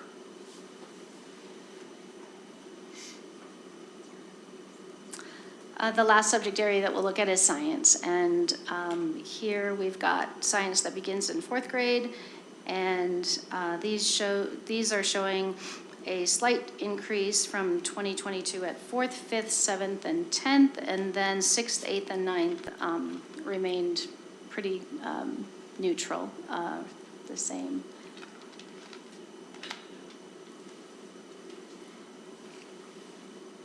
And lastly, we'll look at some growth measures that are included in the school accountability system. And there's growth that's presented in 2 different ways here. So we have growth that they calculate for each tested area, ELA, math, and science, as well as growth of the lowest 25%. Now, both of these growth measures use the student growth percentile, but they use them in different ways. So when we look at growth in the subject areas, we're calculating, the state's calculating that using a weighted score. So when you, this gets a little bit into the weeds, but you have the student growth percentile of less than 40 is considered a 0.25. SGPs of 40 to 49 are 0.5, and SGPs 50 to 65, 0.75, and then any SGP over 65 is counted as a full point. So all of those are weighted, and then we get a score when we divide by the total number of scores. So that's how that's calculated. What we can see here is that comparing growth from 22, we have some increases in all subject areas for the high school level and some fairly stable growth at the K-8 level. Then this last little piece of the pie is that growth at the lowest 25%. And for that, we also use the SGP, but in this case, we look at the students who are in that group of the lowest 25% and whether or not they had a 40 or greater for their SGP. And that's the percent of those students who had a 40 or higher, indicating that they made some good growth during that year.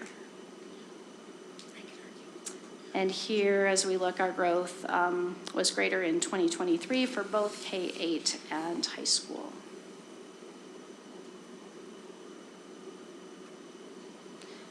And lastly, our literacy measures, well, I said they're not included in our calculations for school accountability. Early literacy is definitely an important indicator of future success. So this measure is based on the performance of Acadians reading and shows the percent of students who are reading on grade level based on the end of year assessment.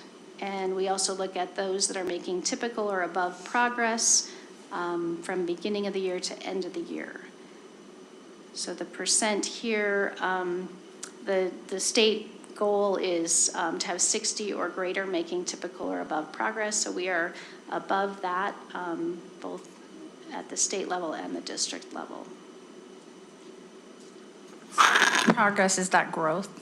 It's growth. Is Yeah, that what it's this another. means? Yep. So the left is proficiency, the right is growth. Yes.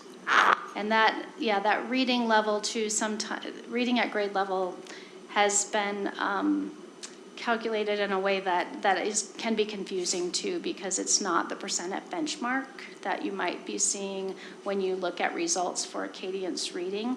That is a higher threshold that they have established to say that students are reading at grade level.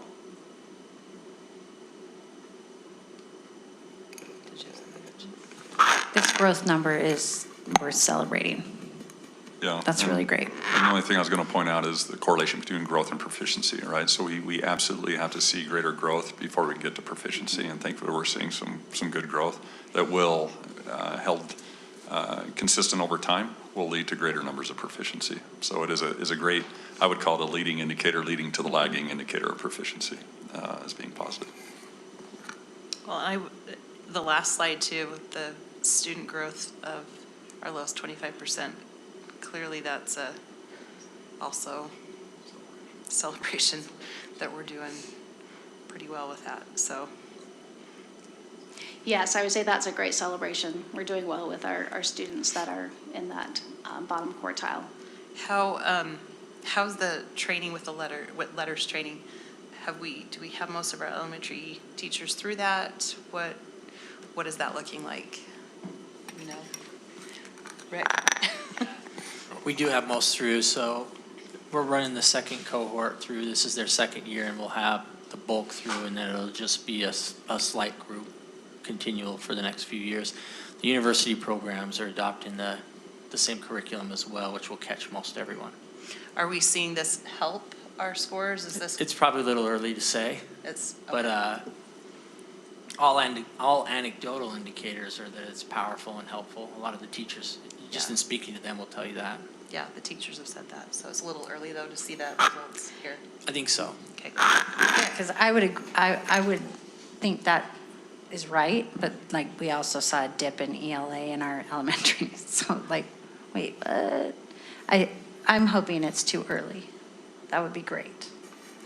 Yeah, and I think when you consider that training was really directed at our lower grades, and the scores that we're looking at for our English language proficiency measures begin in 3rd grade, I would hope that we're going to see that that definitely come up as we have kids that are coming in that have experienced that change in instructional strategy. I'm eager also to see, as this class that had full year kindergarten last year comes up, because I have heard from the 1st grade teachers what an incredible impact that has made on their growth and their proficiency. So it will be interesting. Clark, did you have something? Yeah, I have a question that I hope is relatively simple, but we looked at multiple graphs that show this downward trend as the students move from 3rd grade to 10th grade. And there's a very consistent observable trend that they start out in the general proficiency range, and then they decline as they get closer and closer to 10th grade. Does that data trend from 3rd grade to 10th grade challenge the thinking that we should be spending our Title I monies in the elementary schools, or does it support it? Does that question make sense, what I'm asking?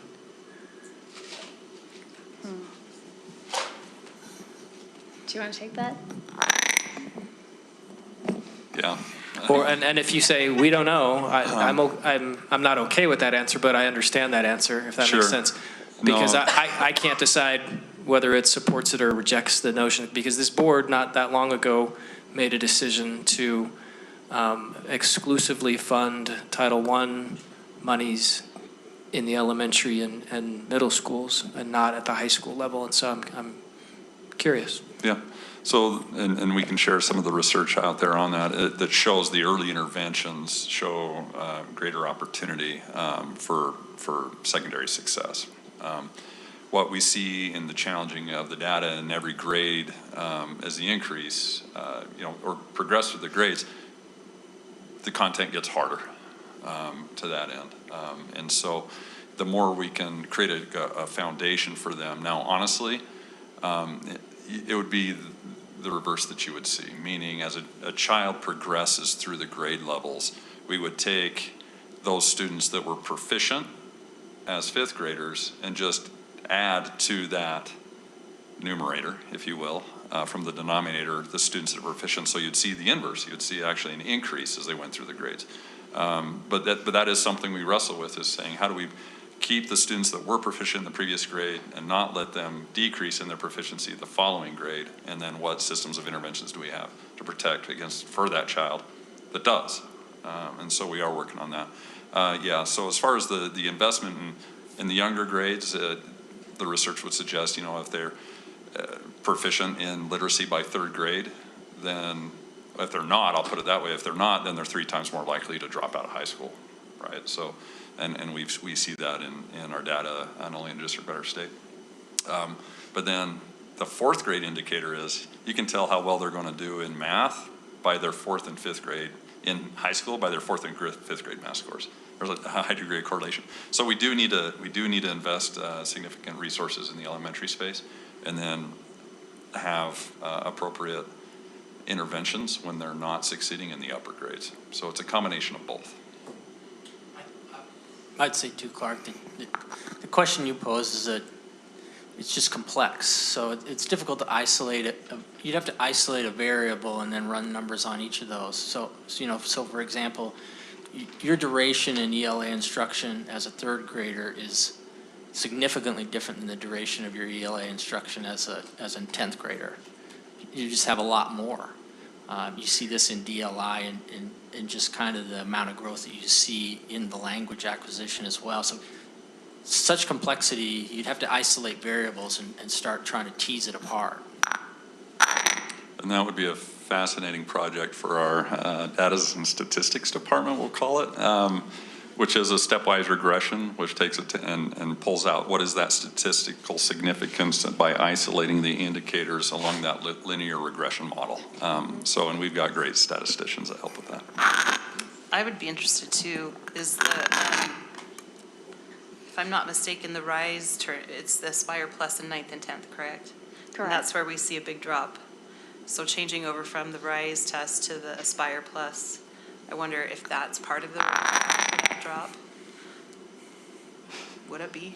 Yes. I mean, that's a very short answer, but it's also complex.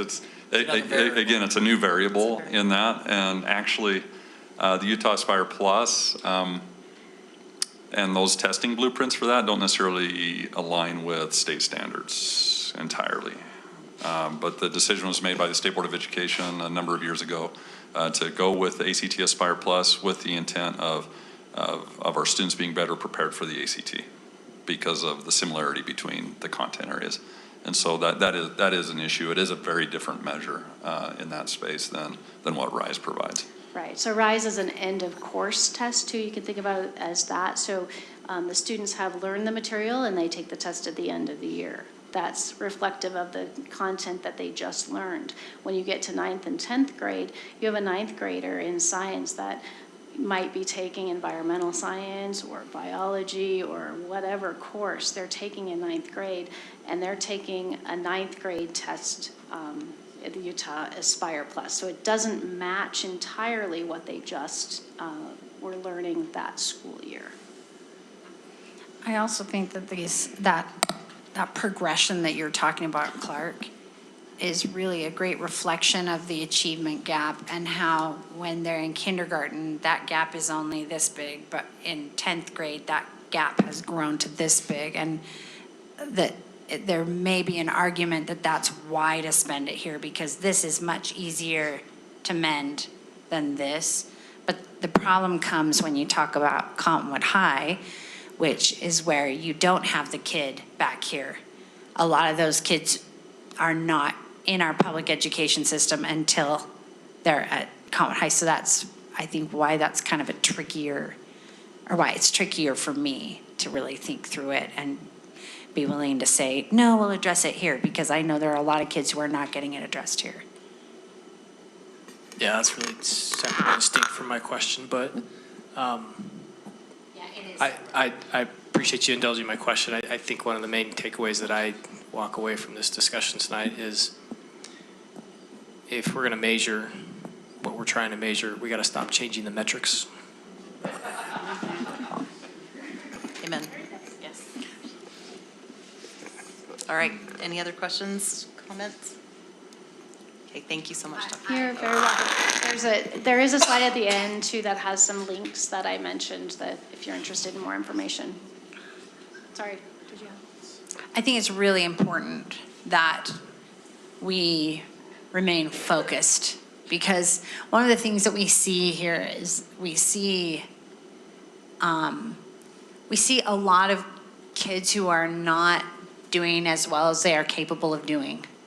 And we should be putting all of our focus and attention on that. And especially right now when there are all these political things going on that would distract us from that goal. It's really important for us to remain focused on it. And I am the number one distracted person. And, I gave Rich a list of 35 things I'd like to impact on the school board. And after this, I revised it and cut it down to 5. I think we all have those extra things. And I think I just really want to, I feel very inspired by this to make sure that we're keeping the main thing, All right, thank you so much. Thank you. Thanks, Joan, and your whole team. For the newer board members, I have to say that this department of Erin and Joan is absolutely wonderful. And they're relatively new. How many years? 3 years? 3 years now. There was some reorganization going on, and Martin put this in place. But anyway, I keep hearing how awesome Dr. Bramble is from principals, because you make the data understandable for the principals, and data's only good if it's usable and understandable. So just pass along our thanks to your whole team. Thank you. Thanks, Joan. All right, we're going to turn the time over to Ben.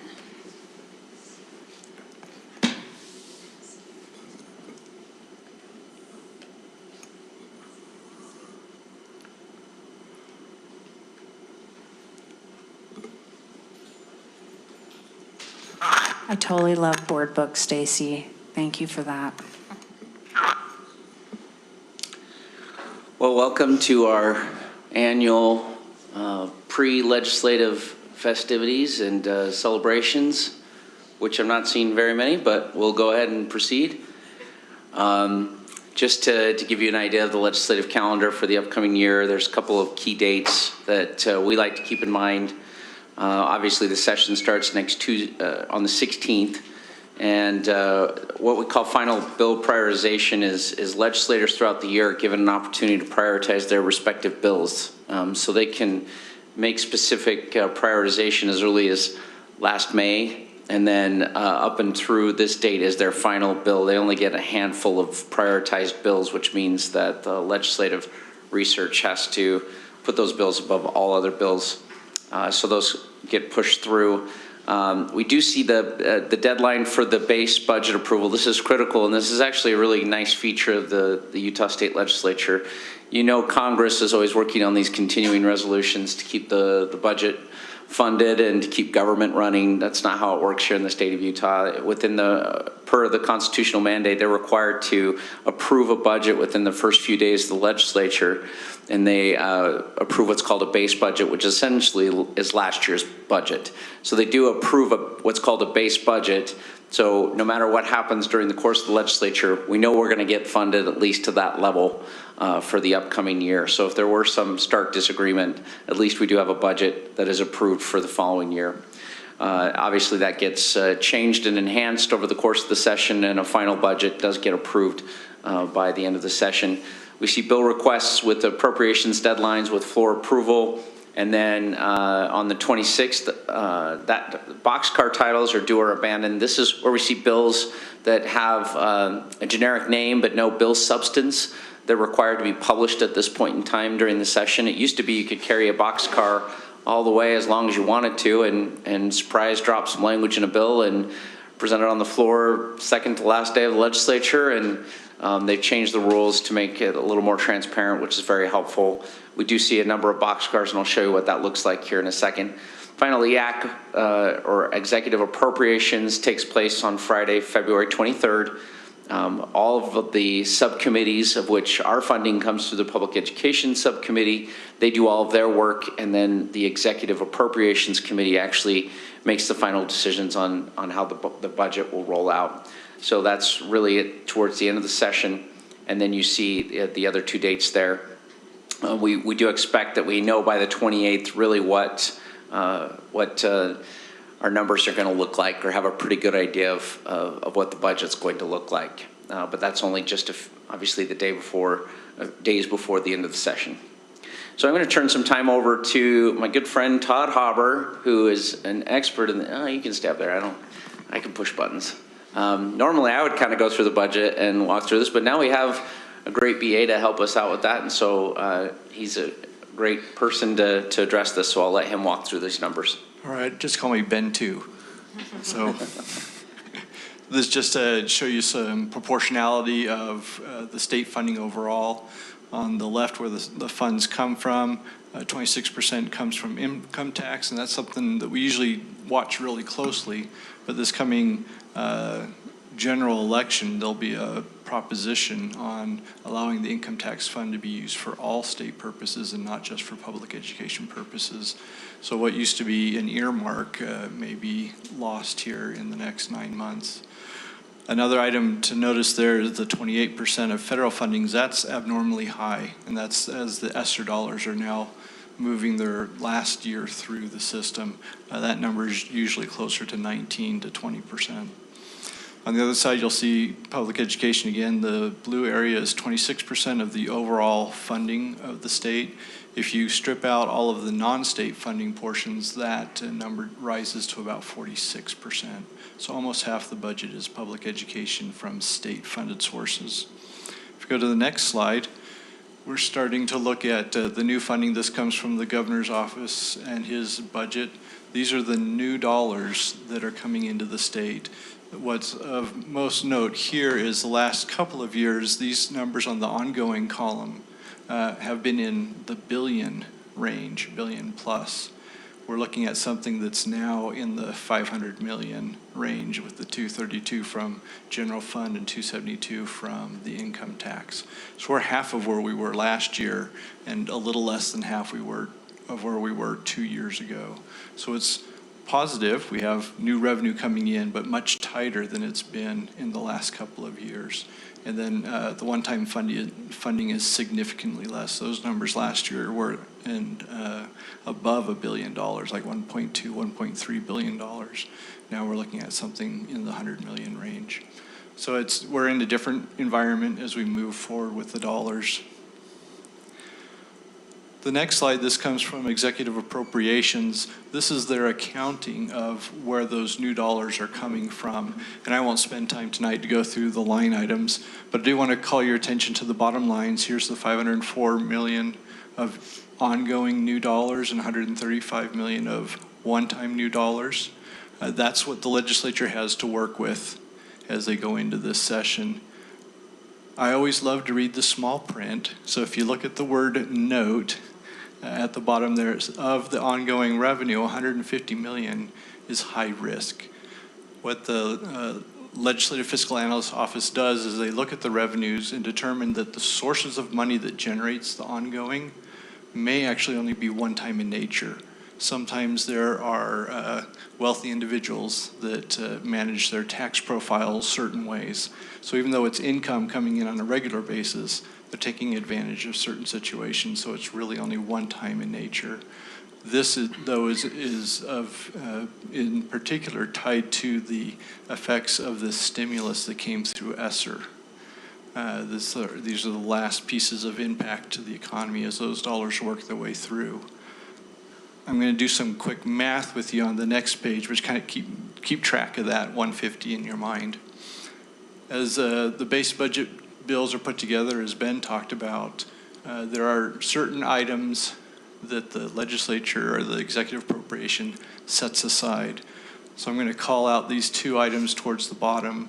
They have determined to set aside $160 million for an additional income tax cut, and another $100 million they've set aside for a compensation package for state employees. So if I do some quick math here, we have $504 million ongoing. 150 of that really is one time in nature.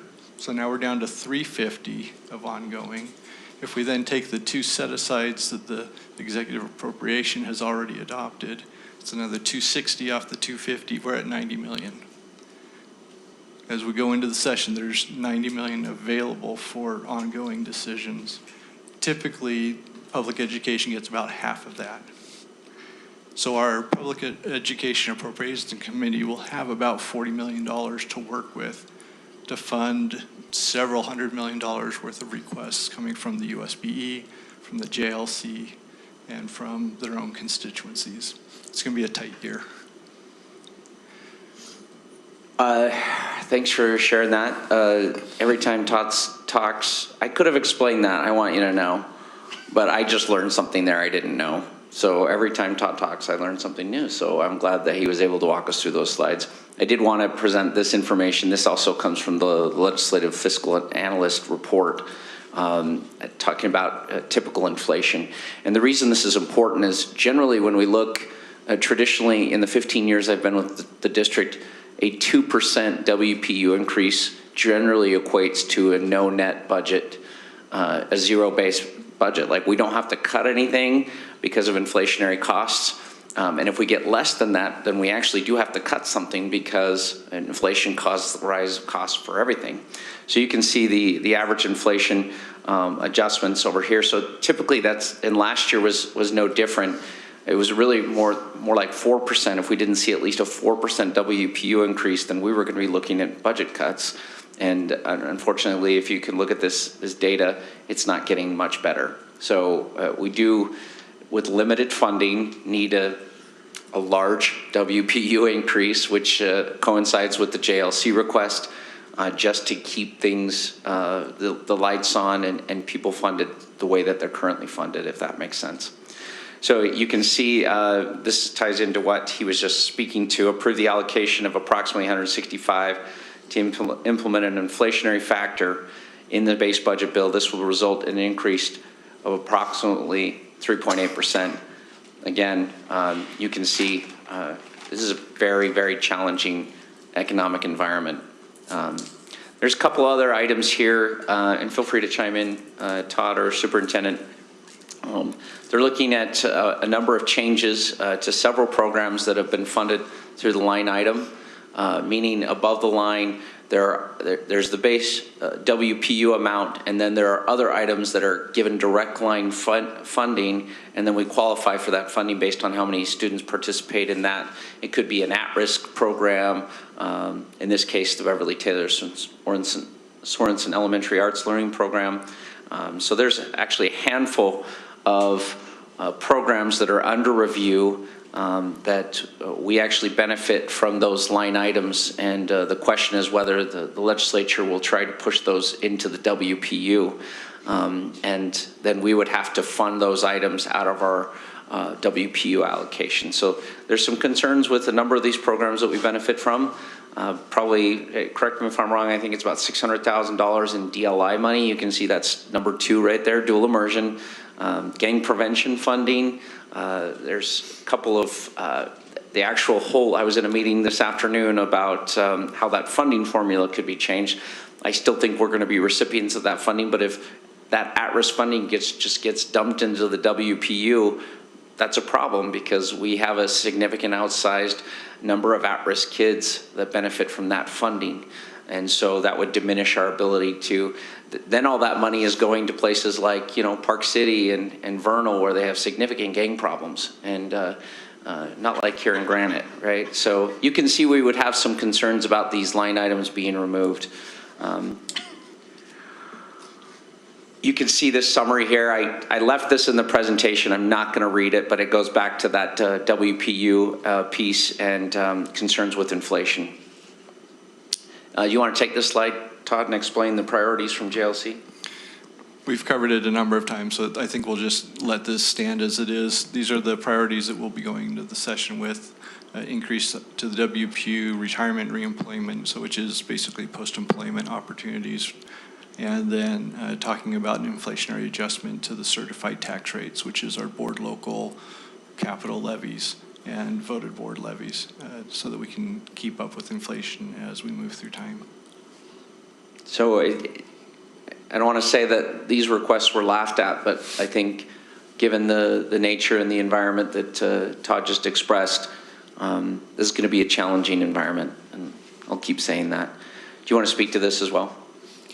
This is just for your reading pleasure. Okay, I have here, and I just put these in here. I'm not going to go through these all in detail, but USBE submits a number of requests, and I don't want to diminish the State Board of Education, but they are a separate entity, and they are different from JLC and us as LEAs. And sometimes we have different goals in terms of funding and certain types of bills. But a lot of times we do align. I did want to point out the juvenile code portion at the bottom there. That is something I've personally been working on. We were a key player in HB 304, the juvenile justice revisions, and this is some additional revisions that we've identified that need to take place. This is a classroom neutrality bill. There's a couple of bills that have come through the interim that I just wanted to highlight that we don't know if they're going to show up or not. Some of them we know will, but this is one that speaks to clarifying what is already kind of codified in state board rule and even within our own policies, the local level. And so this didn't actually make it out of interim. They didn't actually vote on it at all. But this also speaks to, Superintendent, R277238. You're going to rattle off the code for me. R277217. Thank you. I have no idea. It's being sent to the Division of Administrative Rules. He could totally be making that up right now, but. Please Google it. Now, as far as it being filed as a Division of Administrative Rules, the State Board of Education did approve this in November, and so it does have to be approved or go through the process of Division of Administrative Rules. It has the effect of being enacted, but if you Google R277217, you'll see the old one until the new one gets updated. If you need a copy of the latest, please let me know. I'm happy to share that with you. This bill particularly is being run based on what I'm hearing, because there is some concern that 217 didn't go as far as some legislators would have liked. But at the same time, it does require us to do certain things in the immediate near future regarding neutrality. We'll bring that also to law and policy for further discussion there, and then to the full board as may be required with her adjusting our own policies. But again, I would speak to the fact that we already have policies in place with respect to this, and this board has voiced its concerns and questions, and we've modified our policies based on those concerns. So there's an interesting school lunch amendments that there's a legislator looking to cover with the loss of free lunch and ESSER, looking at potentially funding school lunch. I don't know if that will ever get funded, especially in this current climate, but that was discussed in interim. And another interesting bill that we've been paying close attention to, and we've worked with the legislator on, Representative Ken Ivory, in the past on sensitive materials. This would take it a little bit further, and so we've Superintendent in particular has had a couple of meetings at the state level, and I've had some conversations with Representative Ivory with respect to this. I'm not going to go through this in detail. I have a flow chart here that kind of walks through what that new process would be. And for those of you who are not in our wonderful law and policy committee meetings, we did look at making some enhancements to our own policy and procedure, and it was decided that we would hold off, knowing that some changes were forthcoming potentially at the legislative level. And here's what those look like at this point in time. This was a committee bill, and it did pass. So that will be coming to the session, and we do expect a more rigorous discussion on this. But essentially, if it meets that bright line rule, it is immediately removed, which is what we already do. In this case, it has to meet either a subjective sensitive material definition or an objective sensitive material definition, and you can see that process as it plays out. There's an appeal process. If that is appealed, then it has to go in front of the entire board for approval. So our parent committee would essentially go out the window under this change. And I think we value parental input and feedback, especially under the way the current laws is constructed. So this would be a change, but again, we would obviously want to adhere to the law, and I think we all share the goal of ensuring that our students have access to safe resources and that they're not exposed to inappropriate content. So we'll keep working through our process and see what happens with this bill. One interesting piece on this, that if at least, this has actually been changed and modified even since I put this together, I think. But essentially, if a number of schools have already removed that book and it's reported to USBE, then it would be removed statewide, which is kind of an interesting thing. And the argument against that, and I'm not saying it's right or wrong, is you have all been elected to represent voters and people within this area. And so is this giving power to a non-elected body to make a decision? So there's a kind of question that came up in GLC about this. I think that was just last Thursday we had that conversation.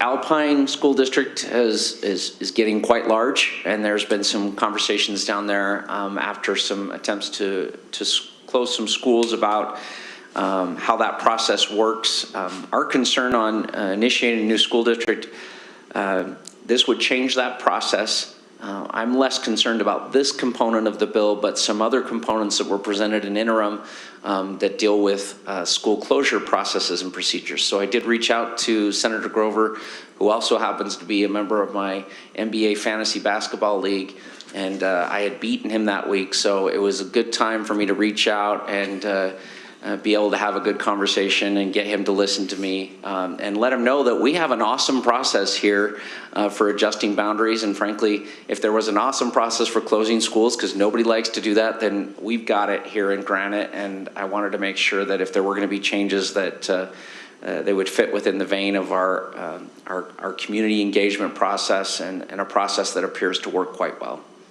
So that would be the concern with that. There's some potential enhancements to school threat penalties. I actually got a bill passed the Senate last year in the same vein, and it stalled on the House side near the end of the session. This is a variant of that same bill, but this would actually require minimum requirements for students who make threats. So this would alter our safe school process. That has typically been a dynamic process where, each situation is different. We want to evaluate a number of things.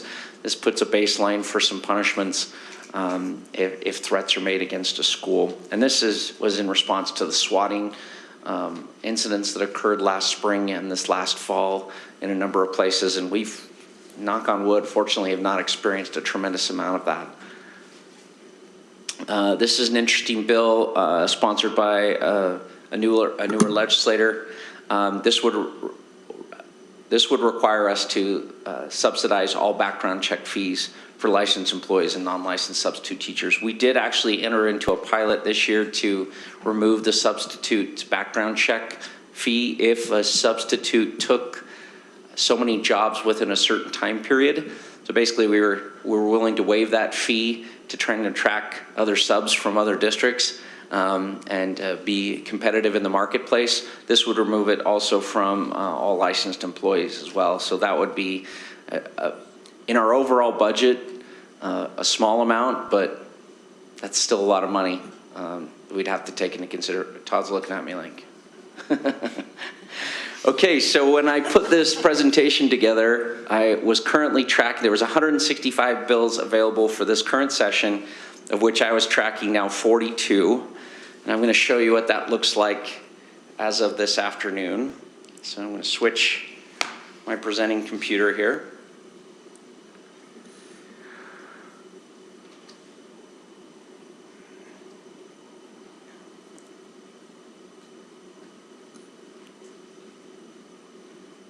You can see now that is up to 310 bills available for this current session. That number's right there.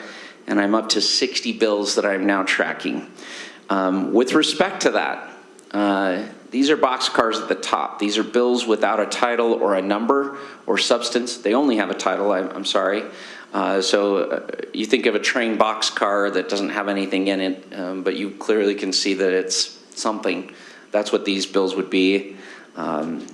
We have interest in a number of these. We discussed these at JLC last week. This Utah retirement system amendments could be a benefit to us, but there's a number of other ones here that who knows what is going to happen with those bills. This is a bill we're familiar with and are working with the legislator to improve, but it requires certain notifications to be made when we try to reintegrate a student who's made a threat or been safe schooled back into a school.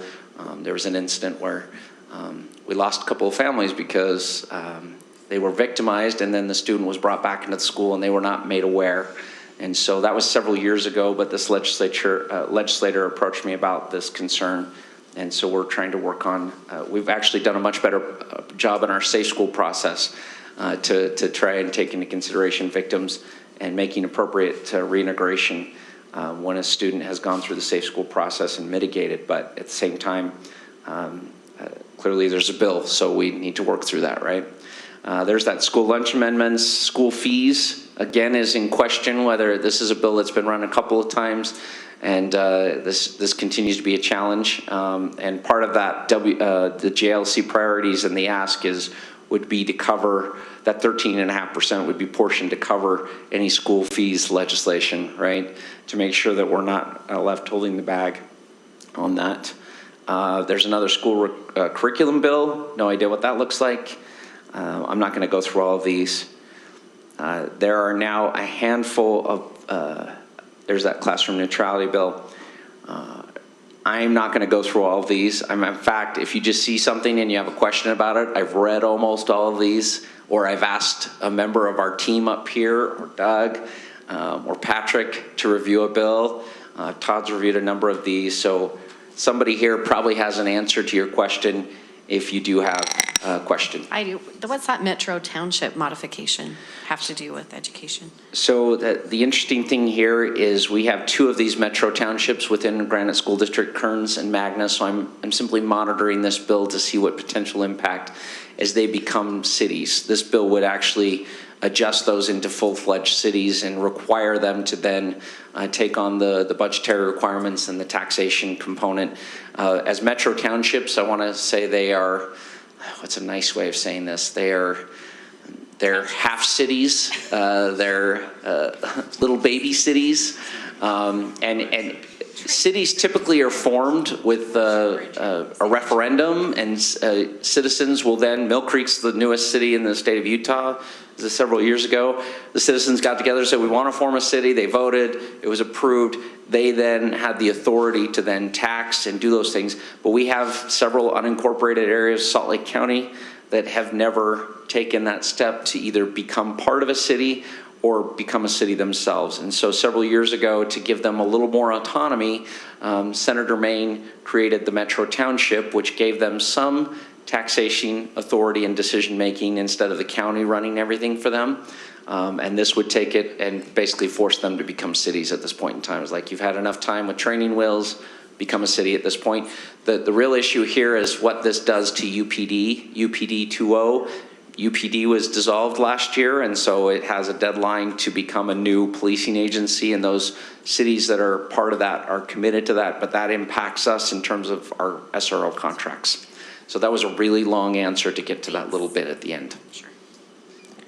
Back to my list. Other questions? I had a question about the school threat penalty amendments one. Which one, sorry? School threat penalty amendments. I don't know where it is on your list, but it was on your slide. Just curious what you know about the language so far, because I'm concerned just where it says if a student makes a false emergency report targeted at a school. I get why it's there, but like, could that deter people from reporting something that they think is an emergency, because it might not be an emergency and then they could be penalized for that? I think the primary concern and philosophy behind this bill is the number of fake threats that are occurring on social media that have no credibility and are a tremendous waste of taxpayer resources and law enforcement resources. So it's enhancing the penalty for making a fake threat in the criminal side of things. And it also talks about if the student makes a false emergency report. So I'm just curious, like, are they distinguishing between someone who sincerely was trying to report something they thought was a problem versus someone who's falsely reporting to make people afraid? Correct. And I think that's an important distinction, and I would simply add, I believe the component of this bill, as far as I understood it, was that the enhancement on the criminal statute could only occur with an actual conviction. So you would actually have to be convicted of making a fake threat, and it would, obviously the prosecution would have to be on the shadow or beyond a reasonable doubt get a judge or jury to convict you of that crime. Other thoughts or questions? You can see a number of other Open and Public Meetings Act, Safe School Route Evaluations. We hate that bill. There's just a number of others there. This Effective Teachers is a cleanup bill for us. And there's a couple of other bills that we've been working on, and I invite the superintendent or Todd to make any other mentions as well. But that concludes my presentation otherwise. You usually put this on a spreadsheet and attach it. Oh, thank you. I actually have the spreadsheet over here back on this computer. I do have it open. We've started filling that in.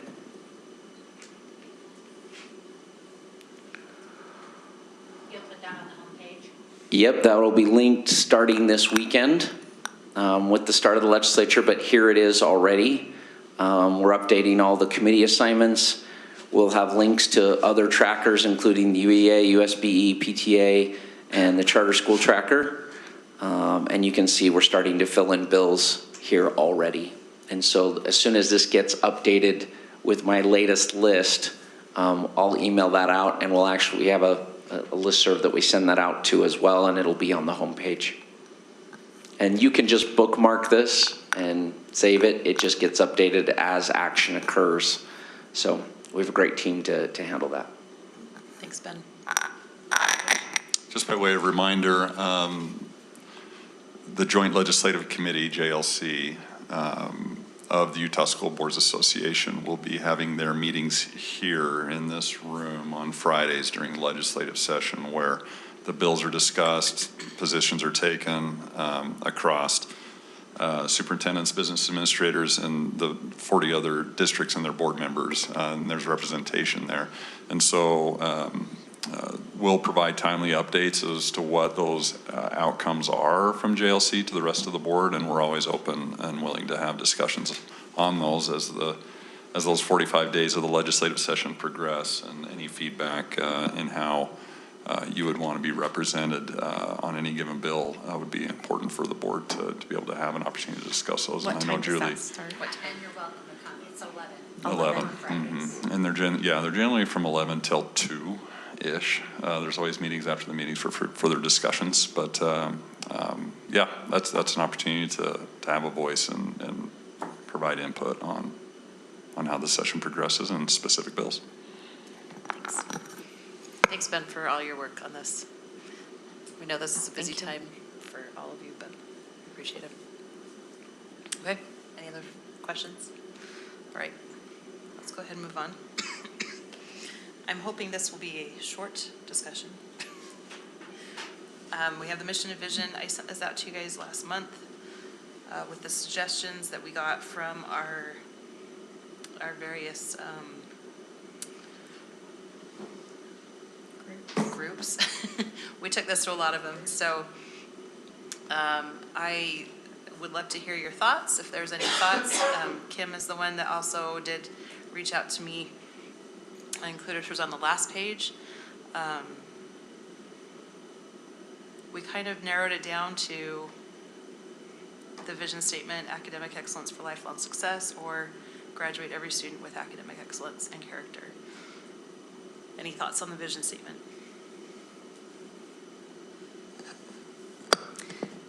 Well, I mean, I've reached out to several of you, just individually talking about the background behind my suggestions, and the one in green up there, and then the one at the bottom that should be in green, but it's in black, is kind of the suggestions I hope to put forward to the board for consideration. And I don't know how much you want me to repeat, but I came to these statements just because of various reasons, one being concerns about language that can be used for different agendas, different things than it's intended if we don't use the right kind of language. I came to these suggestions because of ultimately what I believe education was meant to be from the beginning. The purpose of education in our country was so that an educated populace would remain free, that our liberty would be secured. So a variety of different things here and certain pieces and parts of the other language that I felt I could not ultimately vote for resulted in these suggestions that I have here. And so I'd hope to bring that before the board for your consideration to see if that's something we would look at as opposed to the prior suggestions the prior two options that Nicole mentioned. So I don't know if anyone has questions about those or thoughts. Any thoughts? Kim, I love your suggestions, actually. My pause comes from, we haven't had feedback from anybody on them, but we have had feedback from everybody on these others. And so I think that is for me, that's really a tricky ask here at the very end. Because are we going to try and take action on this today?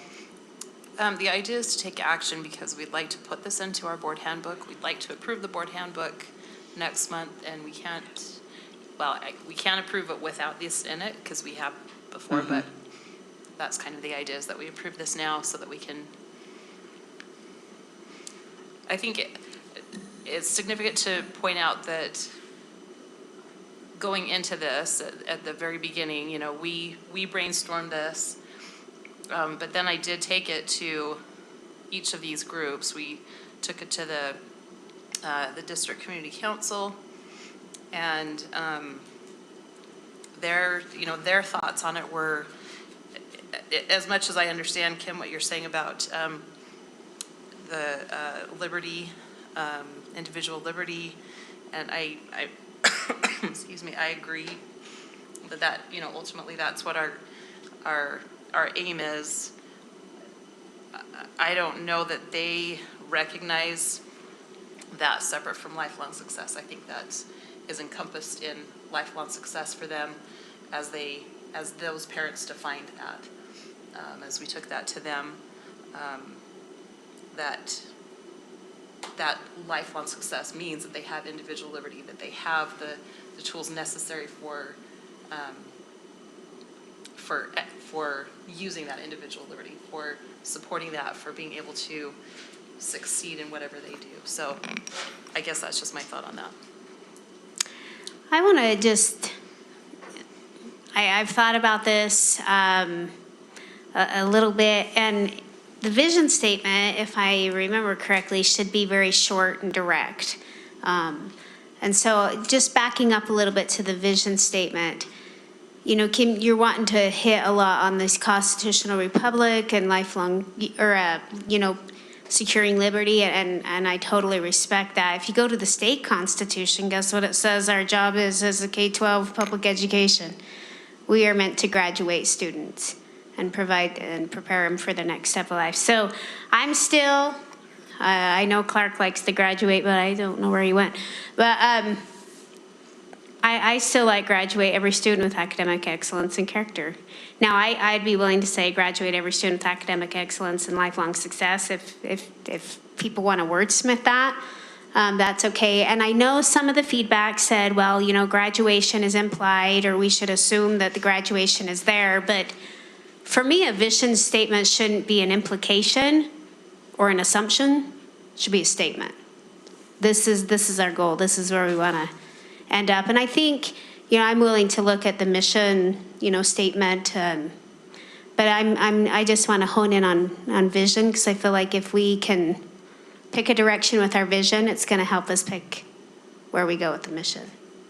Does that make sense? So I just kind of want to back up a little bit, maybe back up one step and say, where are we on the vision? And, what do we view as our job? What's the most important thing? So that's kind of where my mind is currently. And that was actually, as I visited with the admin, they felt very strongly that we need to have that focus on academic excellence, that we have, this is what it's for, so that we can, we're a learning institution. We are supposed to be teaching kids. That's our primary responsibility. So they really appreciated that. Hey, Nicole, I didn't see GEA on this. I know we talked with them. Right in the It's right there. It's on page 3. Oh, I missed it. Data collection.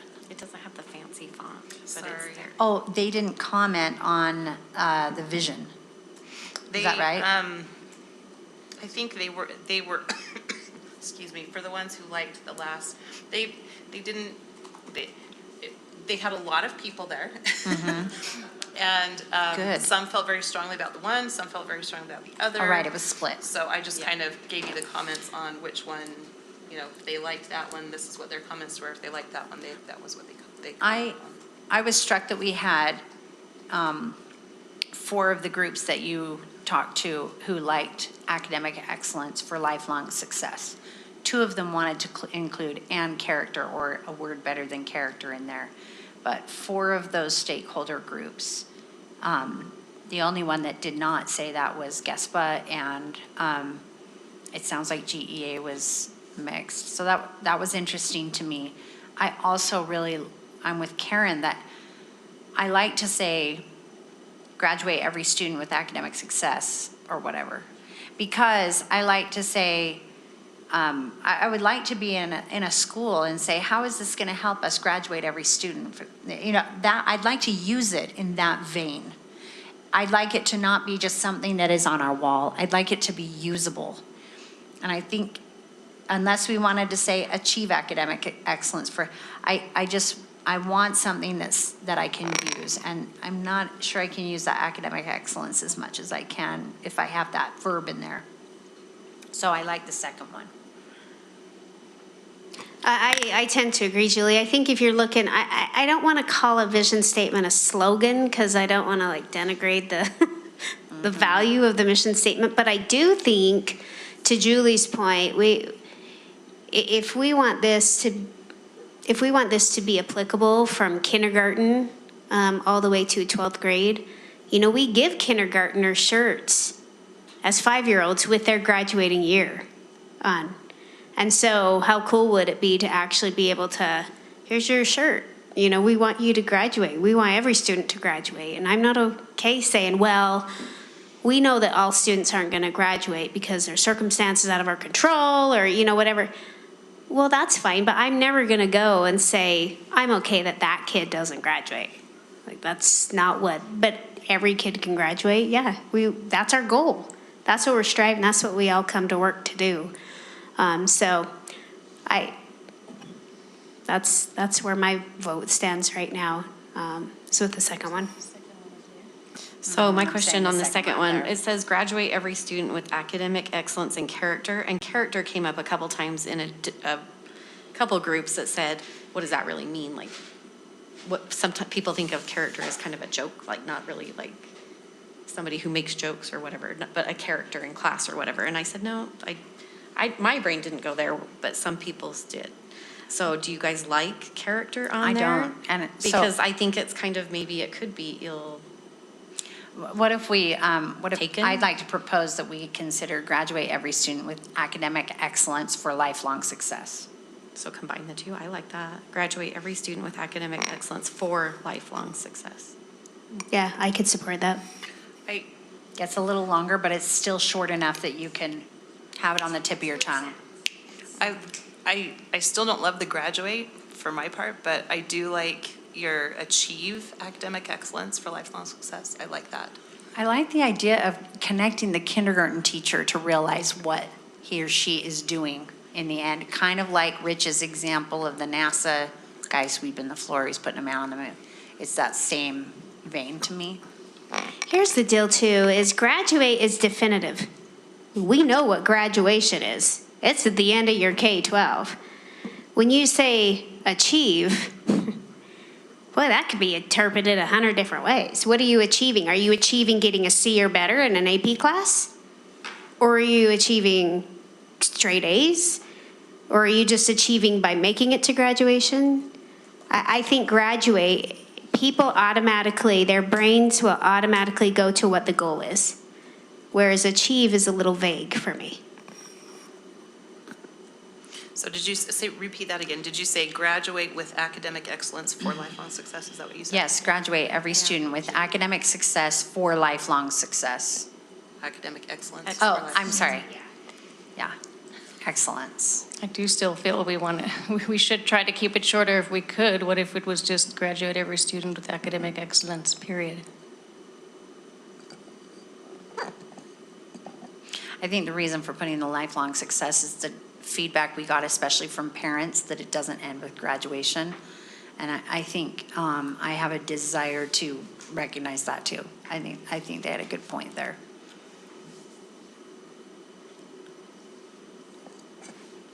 To me, lifelong success implies something that we're going to be trying to measure after school, after students graduate. And then we're getting involved in like these outside school things to measure things over time. I don't particularly like it, those words. You're right. Even if you're saying for lifelong success? So Right, because to academic evaluate if we're for- achieving our vision, you're going to need to measure, are they successful in life after school? Well, success could mean a lot of different things. So I think it's valuable because success for one person might be different than someone else, but there could be successes in a lot of different ways in life.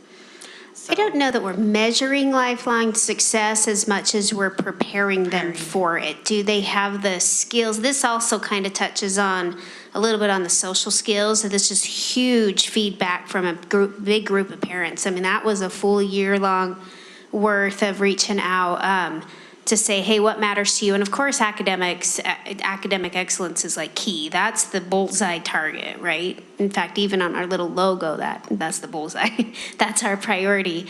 But I don't think it's our job to measure lifelong success, but it is our job to set them up for lifelong success, is how I interpret that.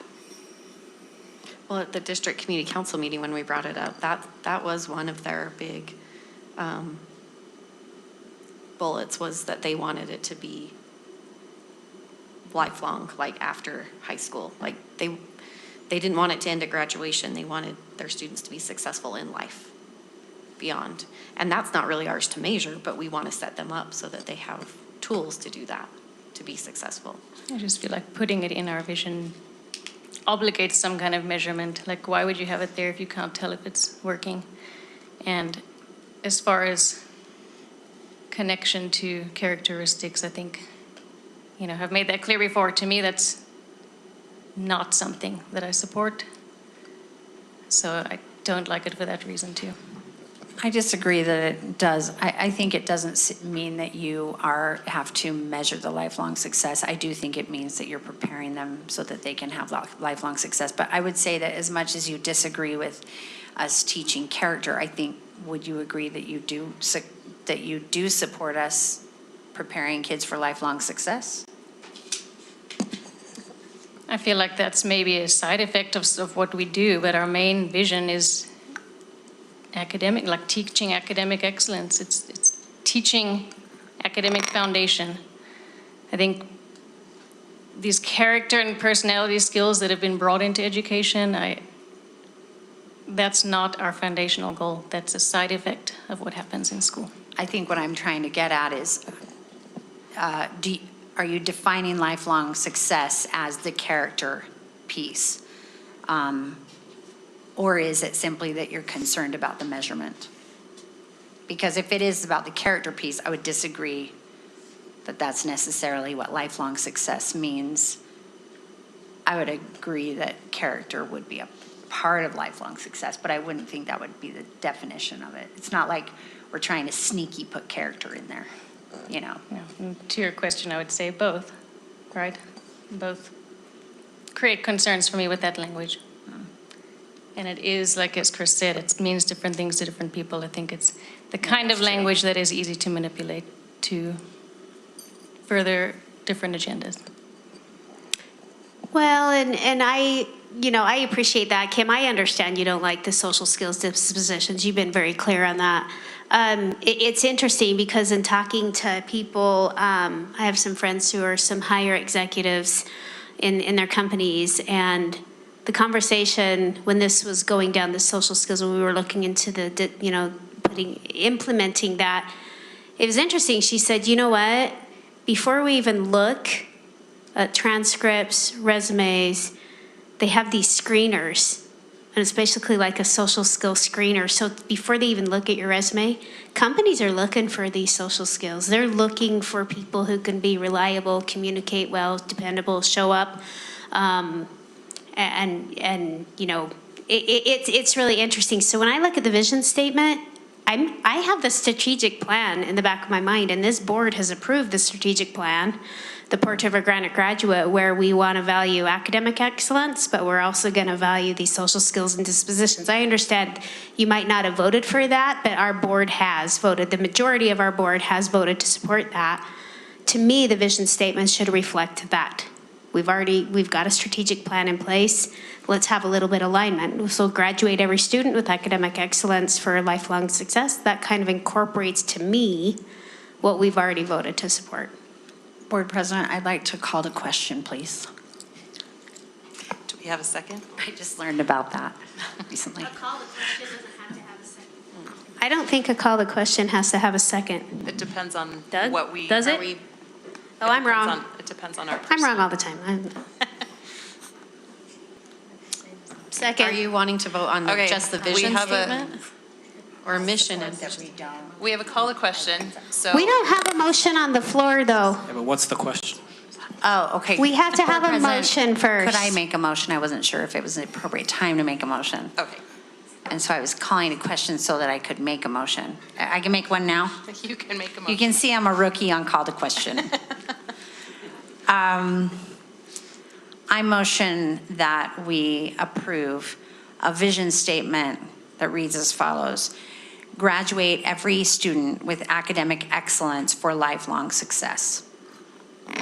I'll second. Oh, sorry, Chris. Chris, you can have it. You either. All right, so we have a motion and a second for approving the vision statement, graduate every student with academic excellence for lifelong success. And I'll just make Go a ahead. comment. So I appreciate the discussion on all of this. I really do. And I love the academic excellence part of that. I just feel strongly about certain wording, and so we'll vote no on that one. Any further discussion? Can I just hear it one more time, please? Graduating every student with academic excellence for lifelong success. It's actually Graduate or graduating? Sorry, Graduate. graduate. It's a verb. Graduate every student with academic excellence for lifelong success.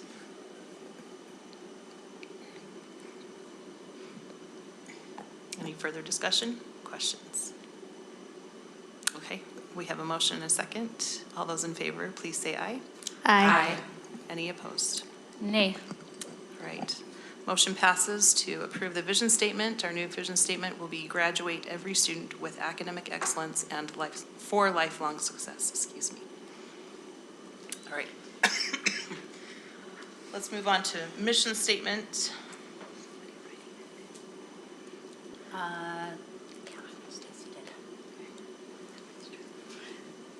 You got that, Stacy? Because we don't have it up here, that's right.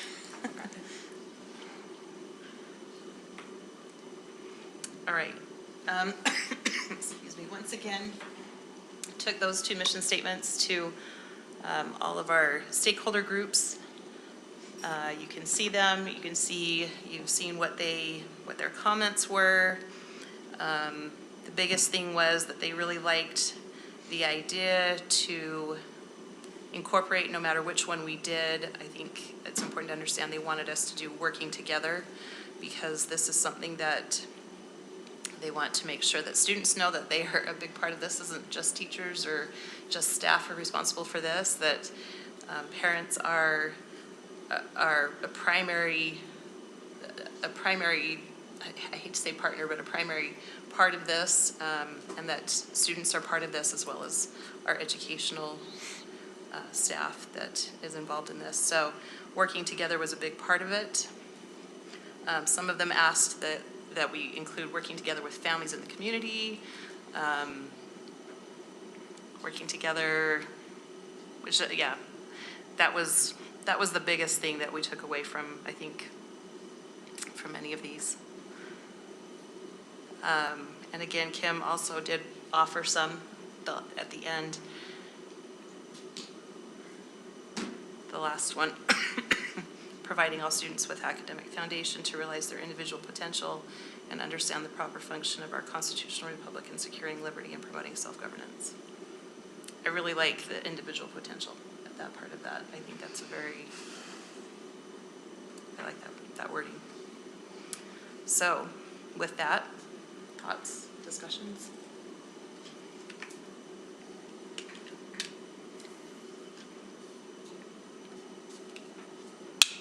I will say the one that surprised me was when I brought this to the SBOs, and I thought they would like the first one. I thought more people would like the first one. In partnership with families in the community, we will empower and enrich all students to graduate with knowledge and skills and that. But they actually really liked as I said, the other things that are important to be learned in their education, which to me was significant, that the students thought it was important for them to, to point out that we will provide a safe environment, inclusive, innovative, inspire lifelong success. They thought that was very important, that we needed to have that lifelong success. We don't, now that we have that in our vision, maybe that's not quite as important, but critical thinking, responsible citizenship, all of that was really important to them.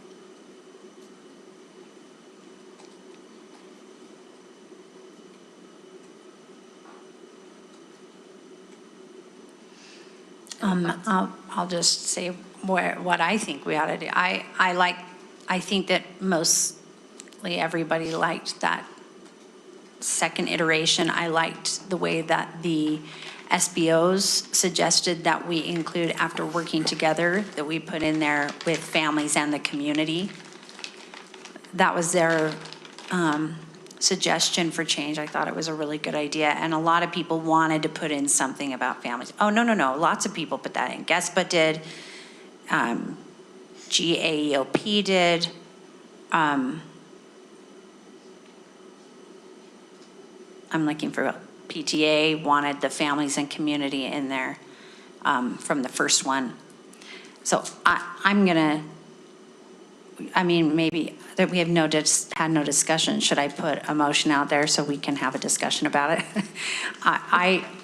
Okay, I motion, thank you, council. I motion that we make as our mission statement, working together with families and the community to empower students to achieve their highest potential by fostering a safe, inclusive, and innovative learning environment to inspire lifelong success, critical thinking, and responsible citizenship. Second. All right, we have a motion and a second. Discussion? Some of the same concerns with this language, and I've shared those. That's why I came up with the alternative that I presented. A lot of words in there that I think can be used for different purposes other than what they may have been meant to be used for. So, I have some concerns. I like the working together rather than the in partnership language. So I do like that part. Achieving their highest potential, I like that part, but other language I find is. Do you? Which one? Do you like highest? Yeah. Sorry.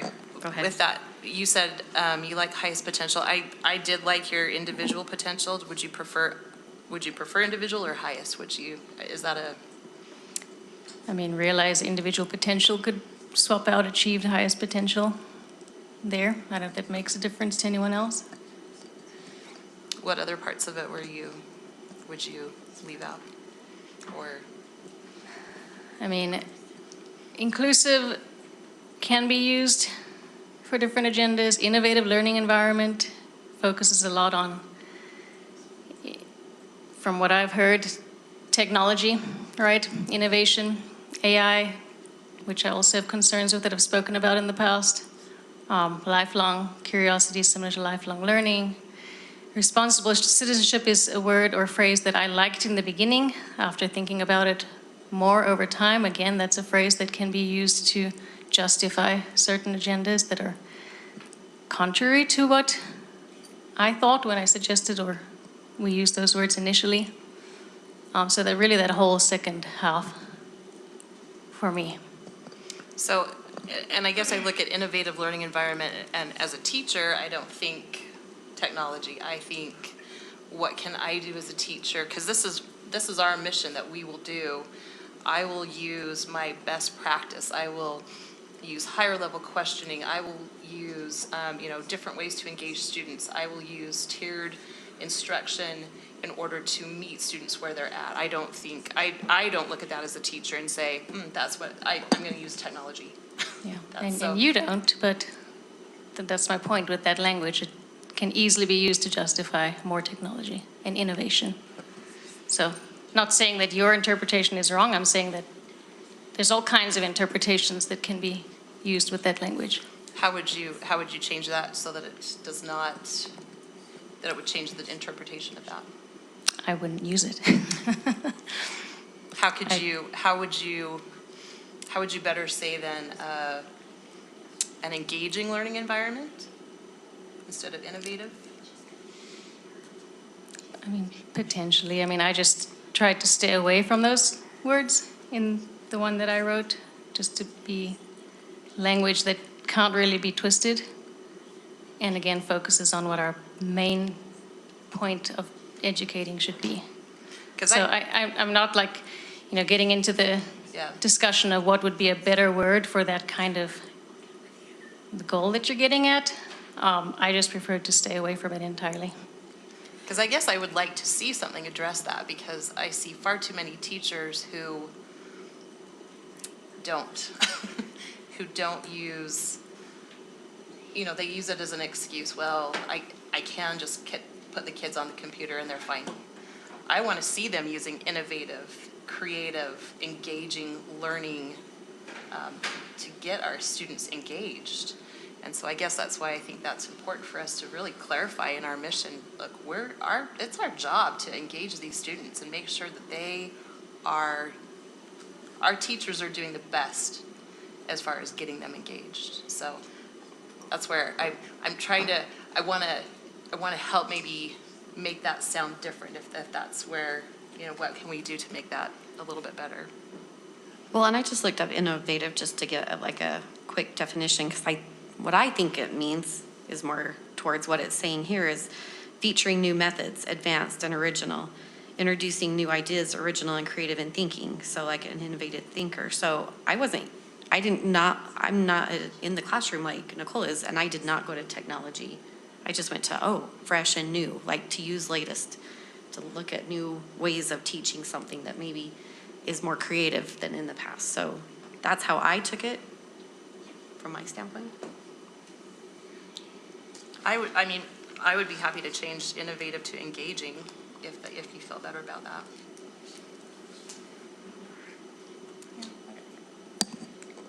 Could probably go with that, but that still leaves the other remaining half, right? I think that changing one or two words is not going to help you want to approve this because you don't like the entire second half. Am I right? So I really think this is the great thing about our board, is this desire to come to consensus. I think it sounds to me like you're saying, no, you need to either just get rid of the concepts. Like, we can't make it better with some word changes. Am I right on this? That's kind of where I'm going, yeah. Yeah. Thanks, Julie. Okay. Any other Call the question. thoughts then? Well, so if there's no further discussion, we can go ahead and vote on this. So Repeat again. So the suggestion is working together with families in the community to empower students to achieve their highest potential by fostering a safe, inclusive, and innovative learning environment to inspire lifelong success, critical thinking, and responsible citizenship. And I'll just add, again, there's things I feel strongly about. If I vote no, I hope that doesn't cast a negative light. I really appreciate, again, the time that we've spent, your willingness to accept so much feedback, Nicole, you really have. And I've been impressed by all of the work you've put in. And so just want to make that clear that my voting no on that does not dismiss all of that. I feel like we have come a long way and put some good work in, so thank you. Thank you, Kim, I appreciate that. Okay, with that, we'll go ahead and take a vote. All those in favor, please say aye. Aye. And those opposed? Nay. Great, thank you. And thank you all for your work on this too. I just want to visit really fast up at the top, our core values. Are there any objections? Are we willing to adopt those as our core values, or want to condense some? I appreciated GAEOP saying that they thought that respect, honesty, and motivation could all be part of integrity. And I would prefer a little more focus, and so I would recommend that we strike those.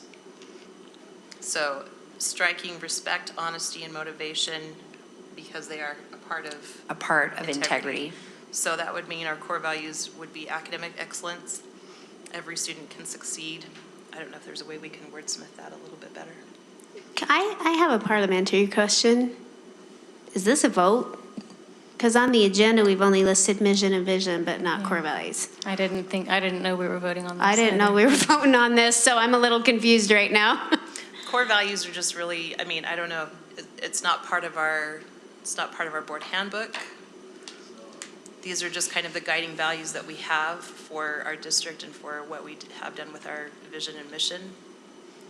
Do we want to postpone this to be a vote later? We can still approve the board book without it.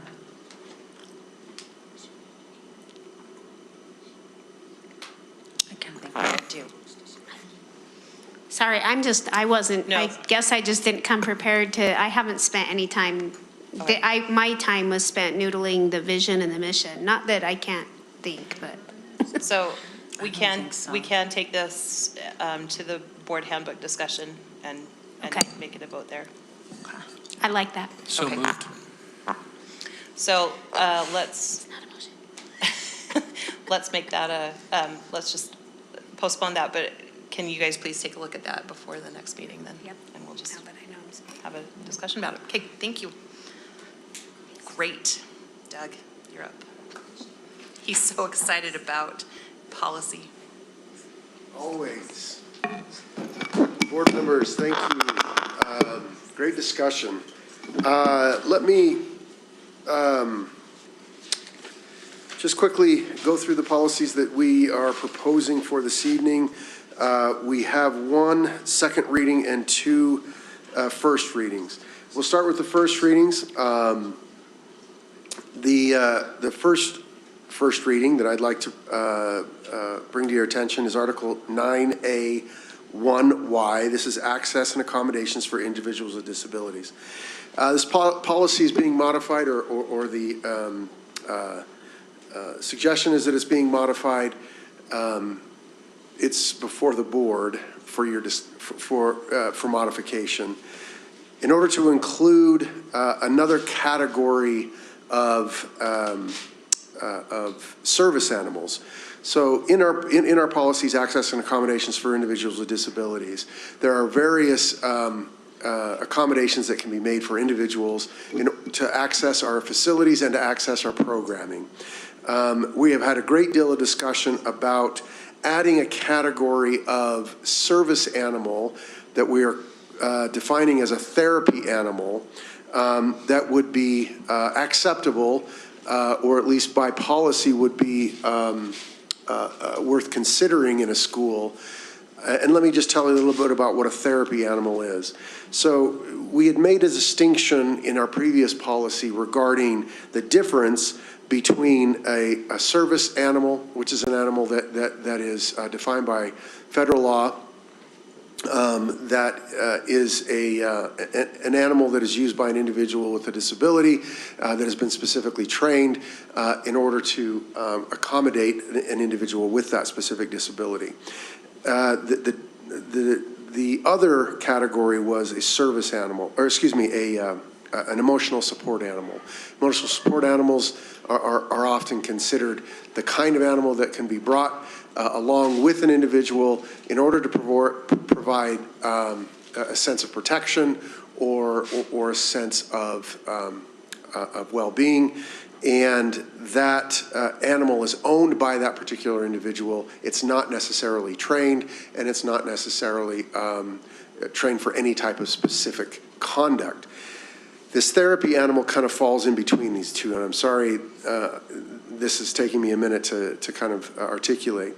But a therapy animal is an animal that is specifically trained to be brought into an environment where it can be used for the purpose of de-escalating situations, providing comfort to an individual in a therapy circumstance, or otherwise to give, to be able to sense and provide comfort to an individual in that difficult circumstance. So these animals are actually specifically trained for this purpose, and they would only be allowed in schools if they are under the care and handling of the handler, who is also trained to use that animal for that purpose. So this isn't an animal that's been brought in from the outside. It's not someone's pet. This is an animal that's specifically trained for this purpose, to be used by typically an employee of the school district for counseling sessions, or for sessions where a social worker or a psychologist would try to use the animal to de-escalate a circumstance, or to provide comfort in a counseling session.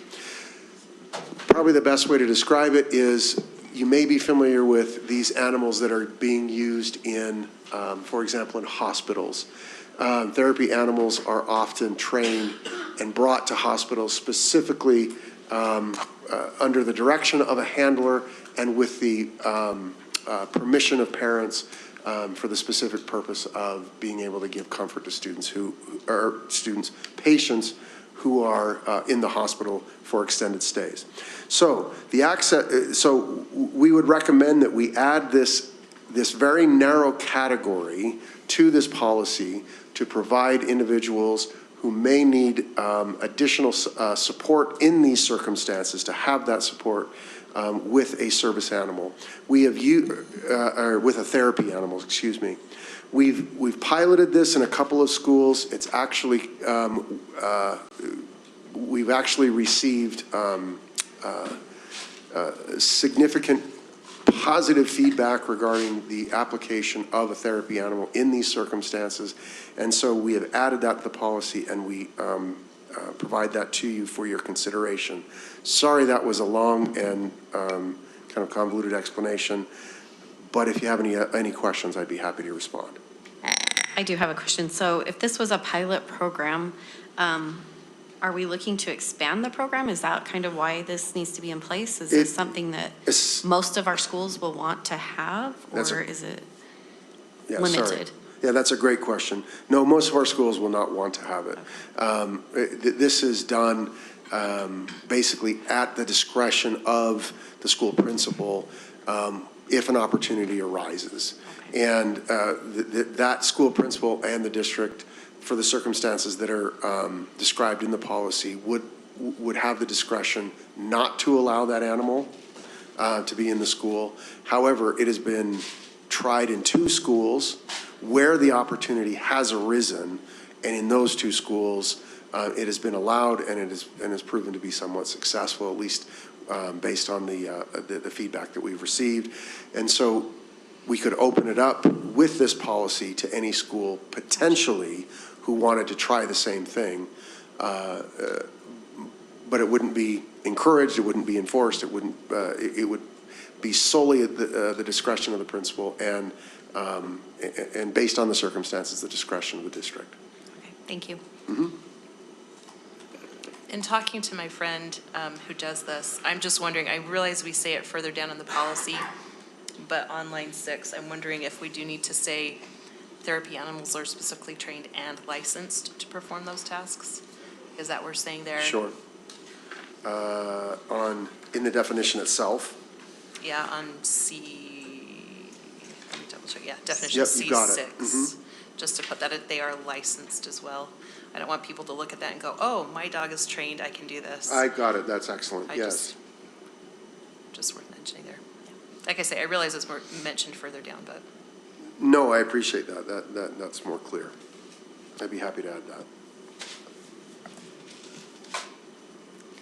So I will entertain a Yeah, motion. I move that we approve as a first reading Article 9A1Y, access and accommodations for individuals with disabilities. I'll second. I just have one minor thing. Can you go back, Doug, or down one more time? So you have a repeated paragraph on 5, the second paragraph. Is that a direct repeat of the second paragraph on 6? The second paragraph on 5. Oh, It one's is service and the- one's therapy. The So there, distinction it is important to differentiate that. Correct. Okay. Yeah, that's why Thanks. it's repeated. We had that question too. And then, may I think I need to amend my motion to say, I move that we approve as a first reading with the recommended change to C6, Article 9A1Y, access and accommodations for individuals with disabilities. Thank you, Kim. Do I need a second? Oh, sorry, second. Okay. We have a motion and a second to approve Article 9A1Y, access to accommodation for individuals with disabilities with the suggested amendment. Any further discussion or questions? All in favor, please say aye. Aye. Aye. Any opposed? All right, motion passes. All right, sorry about that. Hopefully this next one will go a little more smoothly. This is Article 9A1Z, Employee Health and Safety Immunization and Workplace Accidents. So this is a comprehensive policy regarding ways that we try to mitigate health and safety problems in schools. And what we have done to this particular policy is cleaned it up somewhat. You'll notice in subsection D, we had to clean up some language that was actually inaccurate. That has been stricken, and law and policy, in law and policy, board members provided some additional language there for clarification. There was some additional discussion regarding some of the other provisions, in particular subsection C3, and we indicated there that the recommendations for these particular vaccinations, that it wasn't the district that was making those recommendations, but it was the CDC that was making those recommendations. And then finally, there was some additional language that was cleaned up on page 4 under subsection F2. So with that, I present that to the board, and I'll be happy to answer any questions. I move that we approve Article 9A1Z, Employee Health and Safety Immunization and Workplace Accidents as a first. I'll second it. We have a motion and a second to approve Article 9A1Z, Employee Health and Safety Immunization Workplace Accidents as a first reading. All those in favor, please say aye. Aye. Any opposed? Excuse me.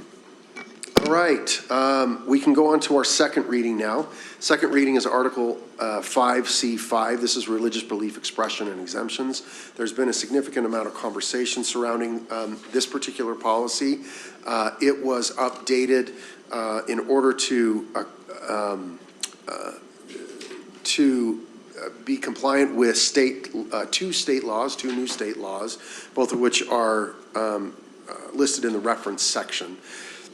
There are no changes from this policy since the first reading. And again, this policy has had significant review by the Law and Policy Committee and by some other administrators.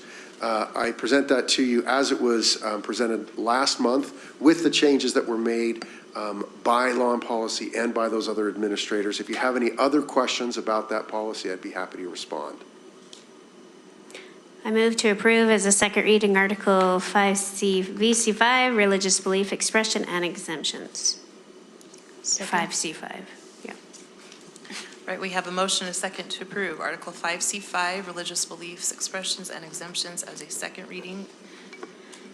Any further discussion or questions? All those in favor, please say aye. Aye. Any opposed? Thank you. Great. Thanks for bearing with me on this late evening. Thanks, Doug. All right, we're going to move on to superintendent report. Okay, thank you, Board President. Consideration of late hour, I'll be brief. In consideration of the snowstorm, I'll tailor my remarks. So we have, in terms of process, determinations and procedures that we follow when determining a late start for inclement weather or a delayed start. A distance learning day versus a snow day and parameters for that. And so we are circulating a document among our staff to just remind them of that and to make the board for their awareness. We seek to make these determinations before 5 in the morning. And so we're looking at traffic cameras. We're talking to our own staff that have boots on the ground. We're talking to municipalities. We're seeing if the plows can keep up. And in light of tonight, we'll engage in some of that, of course, to make a determination before 5. We like to let the families know then if they need to make it. But we try, if it is clearly obvious that we need to take action earlier, we do, just to give everyone a heads up on that. As far as teachers are concerned, and different things, with teachers, I'll go back to that. Reporting to work during distance learning days for inclement weather, teachers are expected to provide educational services for students. Our ed tech department, working with our DISC group, our District Improvement Steering Committee, we outline what some of those expectations are for instruction on a distance learning day. That includes also attendance. The state board, as you recall, during the COVID period, anytime a school went into district distance learning, there was a requirement that we engage in tracking student participation and engagement during that time. Teachers may work from home or at their school site. Teachers should check in with the principal or to notify them of their work location for the day. Building principals are expected to arrive at the school as close to the typical start time as reasonably possible. And we expect that because as much as the word gets out, we still have students that are dropped off at the school in the morning despite the weather conditions, and we want to make sure that we have someone on site as reasonably safe to do so. We do invite principals that if they are compromised in their ability to get to the school, to notify their director, their supervisor, so we can get some coverage there. As you can imagine, a district like ours where people are commuting from various places, coming in from Draper to West Valley looks very differently than coming from Centerville to Skyline or Cypress, as you can imagine, right? And so we want to be flexible enough for our own employees to evaluate their circumstances and make those determinations for themselves. All other employees are expected to coordinate with their immediate supervisor to determine whether it's appropriate to work from home or to report to work when reasonably safe to do so. Again, that key on that. And then just a reminder, when we call a snow day per se, or a district or a school-specific closure, according to state board rule, we have to make that day or days up somewhere. Now, we have built into our calendar some snow day provisions, but imagine that's just adding a day onto the end of the school year. If there's multiple days in a row, that could include shortening a spring break and making up those days. And that in extreme circumstances also require Saturday. Or if we go to the state board and ask for a waiver from the 180-day requirement. And so we never take calling a late start or a snow day or a distance learning day lightly because it has tremendous impact on all of our families and our students and our employees when it comes to that. So we will continue to follow that process, give as much advance notice as possible when these things occur, and then work to refine that as necessary. But with that, Board President, concludes my remarks. Thank you. I just want to say thanks in advance for those who are going to be waking up every hour to check the snow, and yeah, so thanks. Board reports, Julie? Kim? December was definitely a slower month, away for part of the month. Didn't get to as many events as I hoped. I'm going to throw my Good News Minute in here. I did enjoy visiting elementary schools to watch their Christmas programs, and I appreciate the festive spirit that brings in the kids. Even, my kids, I can't get them to sing at home, but by golly, they'll sing in their Christmas program at school. So it's really fun to see them having that holiday spirit. So I enjoyed that, and there was no district community council. We did have our law and policy meeting you see the results of that in our agenda. So that's all I have. I'll do a report later about the rec pass, but thanks to everyone that's working this next for the snow. I mean, I'm glad you guys are in charge and I'm not. Quickly, I'll just mention really quick, last night was Region PTA Reflection Awards night, and they had a great turnout. It was really fun to see those kiddos come get their trophies and certificates, and I just wanted to thank our Region PTA for hosting it and our local and council PTAs for supporting our students to develop their talents through Reflections. It's a great program, and the kids that were there were just really excited to keep moving on or just to get recognized at this level district-wide. So that's all I have. Carrie? Wow, that's a lot of pressure. Oddly, I will say one thing quickly. I was impressed at our Utah School Board Association meetings this past weekend with some remarks from the keynote speaker that talked about the degradation of trust in education, both at institutions of higher learning and at elementary and secondary schools. And so I think one of the goals that I have for 2024 is to find ways that I can help to restore that trust. As this speaker elaborated, that yes, there's been a degradation, but we're not beyond repair. And so my hope is to contribute to that repair, to restoring trust in the system of education, particularly within our district this coming year. Thanks, Clark. I just wanted to share, I appreciated, got to go to holiday concerts, and the marathon one that is at Taylorsville it was still spectacular. They always do a spectacular job. At the USBA conference, I wanted to thank Kim and Julie specifically. I was in the speed dating one. What is that called? Yes, the networking one. Thank you. And having a law and policy committee, I think, is a game changer for our board, and a lot of other boards are looking at that going, that is a good idea. So I know not everybody loves policy, but I appreciate both Kim and Julie who sit on that and do, I think, amazing work. You guys both have a great perspective that you bring, and that you guys, I mean, I think it really, we really pull that apart and are able to really discuss that, and I appreciate the work that you guys do with that. So with that, I will entertain a motion. Move to adjourn. Motion and a second to adjourn. All in favor, please say aye. Aye.